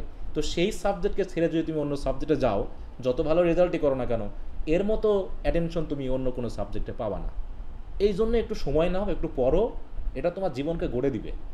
ঠিক আছে তো? কিন্তু আবল তাবলভাবে না পড়াশোনা করে, এই যে তোমাকে ক্লাস নিচ্ছি, স্টুডেন্ট আছে 80 জন, ক্লাস করতেছো 30 জন, তাহলে বাকি 50 জনের অবস্থা তো খারাপ হবেই। তুমি পড়াশোনা করবা না আর তুমি বলবা যে তোমার রেজাল্ট খারাপ হয়ে যাচ্ছে, যে ছাত্রদের দোষ দিবা, বিশ্ববিদ্যালয়ের দোষ দিবা, তাহলে তো হবে না। হবে? বলো। কারণ এখান থেকে অনেকেই ভালো করছে, তুমি না পারলে পারে সেটা তোমার দোষ। এটা বিশ্ববিদ্যালয়ের দোষ না, এটা টিচারেরও দোষ না, এটা তোমার দোষ, কারণ তুমি পারতেছো না, তুমি নিজেকে এলোমেলোভাবে সময় নষ্ট করাচ্ছ। এর ভিতর থেকে প্রতিনিয়ত কত স্টুডেন্ট বার হচ্ছে, প্রতিনিয়ত তারা ভালো করতেছে, তুমি না পারলে সেটা তোমার ব্যক্তিগত ব্যর্থতা, এ দায় কেউ নিতে যাবে না। যাবে বলো? তুমি যদি ফেল করো, তোমার যদি রেজাল্ট খারাপ হয়, আমি নিতে যাবো তোমার দায়? বলো। তুমি কি সারাদিন আমাকে গালাগালি করে তোমার কোনো লাভ হবে? সারা বছর বিশ্বে মানে তুমি জাতীয় হিসেবে উপরে গালাগালি করো, কোনো লাভ আছে? কোনো লাভ নেই, তোমার জীবন নষ্ট হয়েছে। তো এই জন্য বলবো সময় নষ্ট করা যাবে না, সময় নিয়ে পড়ো। আস্তে আস্তে যে দুর্বলতাটা তুমি ফিল করছো, সেই দুর্বলতা আস্তে আস্তে কেটে যাবে। ভয় পাওয়ার কোনো কারণ নেই, আমি তো পড়াচ্ছি, ঠিক আছে? অতএব যদি কেউ ভয় পেয়ে একদমই কাতরে ওঠে, তাহলে তার ব্যাপারটা আলাদা, কিন্তু সাহস করো, অবশ্যই ভালো কিছু হবে, মনে থাকবে। আচ্ছা, লাঞ্ছনের উপরে আর আমি যেহেতু কালকে আমি তোমাদের ব্রিফ এবং শর্ট কোশ্চেন দেখে শেষ করব, উত্তর মানে যে পরীক্ষাটা দিয়ে করছো, এবার তোমাদের ব্রড কোশ্চেনের উপরে একটা পরীক্ষা নিব, মনে থাকবে তো? যতটুকু পারো একটা ব্রড কোর্স দুটা দিব, তার ভিতরে যে কোনো একটা লিখতে হবে, মনে থাকবে। এই যে লেখাচ্ছি না, হয়তো প্রথম দিকে একটু কঠিন লাগবে, কিন্তু তোমার ভিতরে একটা অভ্যাস তৈরি হবে, সাহস তৈরি হবে, টাইম মেনটেন্যান্সের ব্যাপারটা তৈরি হবে, তুমি সেগুলো পারবা। আর যারা দিচ্ছ না, তারা ওই পরীক্ষার সময় গিয়ে হাই হুতাশ করবা, হাই রে টাইমের মধ্যে পারছি না, কী যেন লিখেছিলাম। কারণ 10 বার পড়া আর একবার লেখা সমান বলা হয়ে থাকে। অতএব তুমি যদি একটা জিনিস লিখে পড়ো, তাহলে তোমার ভিতরে স্থায়িত্বটা বেশি হবে। আর যদি তুমি জাস্ট পড়েই যাও, তুমি কোনো বুঝতেই পারবে না যে তোমার পড়াটা কমপ্লিট হয়েছে কিনা। অতএব ভয় পাওয়ার কোনো দরকার নেই, যা পারবা, যতটুকু বুঝেছো সেটুকুই লিখবা, মনে থাকবে তো? অতএব এখন আমি মার্কিংয়ের ব্যাপারটা খুব বেশি গুরুত্ব দিব না, কারণ এখন তোমাদের সেই কোয়ালিটি তৈরি হয়নি। কারণ আজকে যে কোশ্চেন আনসারটা লিখবা, আজ থেকে 6 মাস পরে লিখলে তোমার অবশ্যই আপগ্রেড হবে কি না বলো? এই যে ব্রিফ বা শর্ট তোমরা লিখছো, এটা যদি এখন আমি 6 মাস পরে দিতাম, তখন কি ভালো হতো না এখন ভালো হবে? কোনটা বলো? লেখার রিয়াটা কোনটা? অবশ্যই ভালো হবে। অবশ্যই হবে, হ্যাঁ, কারণ তোমার তখন ল্যাঙ্গুয়েজ কোয়ালিটি বাড়বে, স্পেলিংয়ের কোয়ালিটি বাড়বে, তারপরে লেখার যে গতি বাড়বে, কারণ আমরা এই পরীক্ষাটা কিন্তু নিয়মিত নিতে থাকবো, ঠিক আছে? যেহেতু নিতে থাকবো এই জন্য। আচ্ছা, আর একটা বিষয় বলি, তোমাদের যে আরও যে 2টা সাবজেক্ট আছে বিশেষ করে, হ্যাঁ, ওই বইগুলো কি কেনা হয়েছে তোমাদের? আমি যে দিব। জি স্যার, কেনা হইছে। আচ্ছা, তাহলে ওইটা সপ্তাহ ভিত্তিক আমি কিন্তু পড়া দিব, বুঝতে পেরেছো? তোমরা কার বই কিনেছো সেটা আগে শুনি। স্যার ইতিহাসেরটা কিনছি রেনেসা। রেনেসা? জি স্যার। History of Bangla. আর এখানে কার কোনটা নিয়েছো? সোশিওলজি আর পলিটিক্যাল থিওরি বা পলিটিক্যাল সায়েন্স, কোনটা নিয়েছো? Sir Bangla. Sir sociology. Political science. Bangla. আচ্ছা, আমাদের এখানে বাংলা নেই। স্যার সোশিওলজি নিয়েছি মিয়া খানের। আচ্ছা, হ্যাঁ, তো যে যেটাই নিয়েছো। আর হচ্ছে হিস্টোরি হচ্ছে আপনার সৈয়দ আতিউল ইসলাম। আচ্ছা, বই তোমরা যেটাই নাও, আমি তোমাদের একটু বলবো গাইডটা যেন লেকচার নিও, ঠিক আছে তো? গাইডটা লেকচার নিবা। আর বই যেটাই নাও তোমরা, বই থেকে যেহেতু আমি চ্যাপ্টার দিব, সেই চ্যাপ্টার অনুসারে একটা বই প্রথমে রিডিং পড়বা তোমরা সবাই, ঠিক আছে তো? একটা চ্যাপ্টার দিয়ে দিব, সেই চ্যাপ্টার নিজের দায়িত্বে রিডিং পড়বা। 1 সপ্তাহ করে একটা চ্যাপ্টারে আমরা দিন দিব আর কি, যার যে চ্যাপ্টারটা আছে। এখন বাংলা সাহিত্যের ক্ষেত্রে একটু ঝামেলা হবে, যেহেতু আমি তো আর এগুলো পড়াতে পারবো না, আমি জাস্ট পড়া দিব, তোমাদেরকে নিজের দায়িত্বে পড়ে নিতে হবে, বুঝতে পেরেছো? তারপরে আমি কোশ্চেন দিব, সেই কোশ্চেনগুলোর তোমরা লেকচার বা যার যে গাইড থাকবে সেই গাইড থেকে তোমরা পড়তে পারো, আমার কোনো আপত্তি নাই। কিন্তু প্রশ্নগুলো যেহেতু আমি লেকচার গাইড ফলো করেই দিব, তো সেই হিসাবে ওটা নিলে পারে তোমাদের জন্য সুবিধা হবে, কারণ কোশ্চেন পাওয়া না পাওয়ার একটা ব্যাপার থাকতে পারে। এই জন্য আমি একটু আগে থেকে বলে রাখছি। তো যেহেতু আমাদের বই আগামী সপ্তাহের ভিতরে সবাই কিনে ফেলো, ওই পড়াটা আমি দেওয়া শুরু করবো আস্তে আস্তে, ঠিক আছে? এবং একটা করে সপ্তাহ শেষ হবে, প্রশ্ন উত্তর দিব, এবং সেই 3টা করে চ্যাপ্টার শেষ হওয়ার পরে আমি একটা করে টেস্ট নিব, বুঝতে পেরেছো? 3টা করে চ্যাপ্টার শেষ হবে, আমি একটা করে, হ্যাঁ। তাহলে আগামী সপ্তাহ থেকে আমি হিস্ট্রি অফ বাংলাদেশ বা ল্যাঙ্গুয়েজ কালচার এটার উপর পড়া দিব আগামী সপ্তাহ থেকে। এই জন্য বই যদি কেউ এখনও না কিনে থাকো, তাহলে এই কয়দিনের ভিতরে তোমরা কিনে ফেলো। আজ কি বার? আজ হচ্ছে বৃহস্পতিবার। তাহলে আগামী সপ্তাহ বলতে তো শনিবার শুরু হচ্ছে নাকি? শনিবারে তোমাদের পড়া আছে, তো শনিবার থেকে আমি হিস্ট্রির পড়াটা দিব, প্রথম চ্যাপ্টারটা পড়তে দিব, দ্বিতীয় মানে সেকেন্ড পড়া হিসাবে। তো সেই হিসাবে আগামী দিনের মধ্যে তোমরা বইটা সংগ্রহ করে নিবা, মনে থাকবে? জি স্যার। আচ্ছা, স্যার। হ্যাঁ বলো। স্যার আপনি বলছিলেন যে রিডিং স্কিলস বইটা কোন রাইটার আপনি চেক করে দেখবেন আপনার কাছে আচ্ছা, আছে। আমি এখন মূল কথা হলো যে বললাম যে আহ, আমি তো দেখলাম বাজারে শুধু মনে ওই যে ইয়াটাই পাওয়া যাচ্ছে, তাই না? ওখানে জহিরুল ইসলাম, জহিরুল ইসলাম। হ্যাঁ জহিরুল ইসলামের বইটাই মনে হয় পাওয়া যাচ্ছে। হ্যাঁ, তো দেখি আমাকে তাহলে ওখান থেকেই পড়াতে হবে, যেহেতু রিডিং স্কিলসের সময়টা আমি পরে নিচ্ছি। আগে দেখা যাক, আমি যেহেতু রাইটিং স্কিল শুরু করব। স্যার রিডিং স্কুল বইটা তাহলে স্যার কিনেছি। এই বইটা কিনে নেব স্যার। হ্যাঁ বলো। হ্যাঁ আমি কি রিডিং তাহলে স্কুল স্যার বইটা কিনে নেব? কিনেছি। আচ্ছা ঠিক আছে, আরেকজন কি যেন বলতে চাচ্ছ? হ্যাঁ বই কিনেছো ভালো, আর আরেকজন কি বলতে চাচ্ছ সেটা শুনতে পাচ্ছি না, বুঝতে পারছি না। স্যার আমি তো এই জহিরুল ইসলামের বইটা কিনে নেব এখন। তোমার কথাটা ক্লিয়ার হচ্ছে না কেমন জানি একটু। আমি কি জহিরুল ইসলাম স্যারের বইটা এখন কিনে নেব? একটু পরে কিনো, কারণ ওটা তো আমি এখন শুরু করছি না। ঠিক আছে, তো আরও দু একদিন একটু অপেক্ষা করো, আমি একটু বলবো, ঠিক আছে? যদি ওই বইটাই হয় তাহলে ওটাকে আমি কনফার্ম করে দিব, না হলে যদি অন্য কোনো বই আসে আমি দেখবো। কারণ ওই বইটাতে আমাকে আসলে এখন আরেকবার চেক করতে হবে যে ওইটা তোমার পরীক্ষায় এক্সামের মতো করে ইয়া আছে কিনা। যদি দেখি যে ওটা আছে, আমার আসলে আমি বগুড়াতে আছি, তো বই তো আমার সাথে নাই, একটা সমস্যা। বই তো সব আমার বাসাতে মেহেরপুরে আছে, এই জন্য আমি শনিবারে ফিরবো আর কি।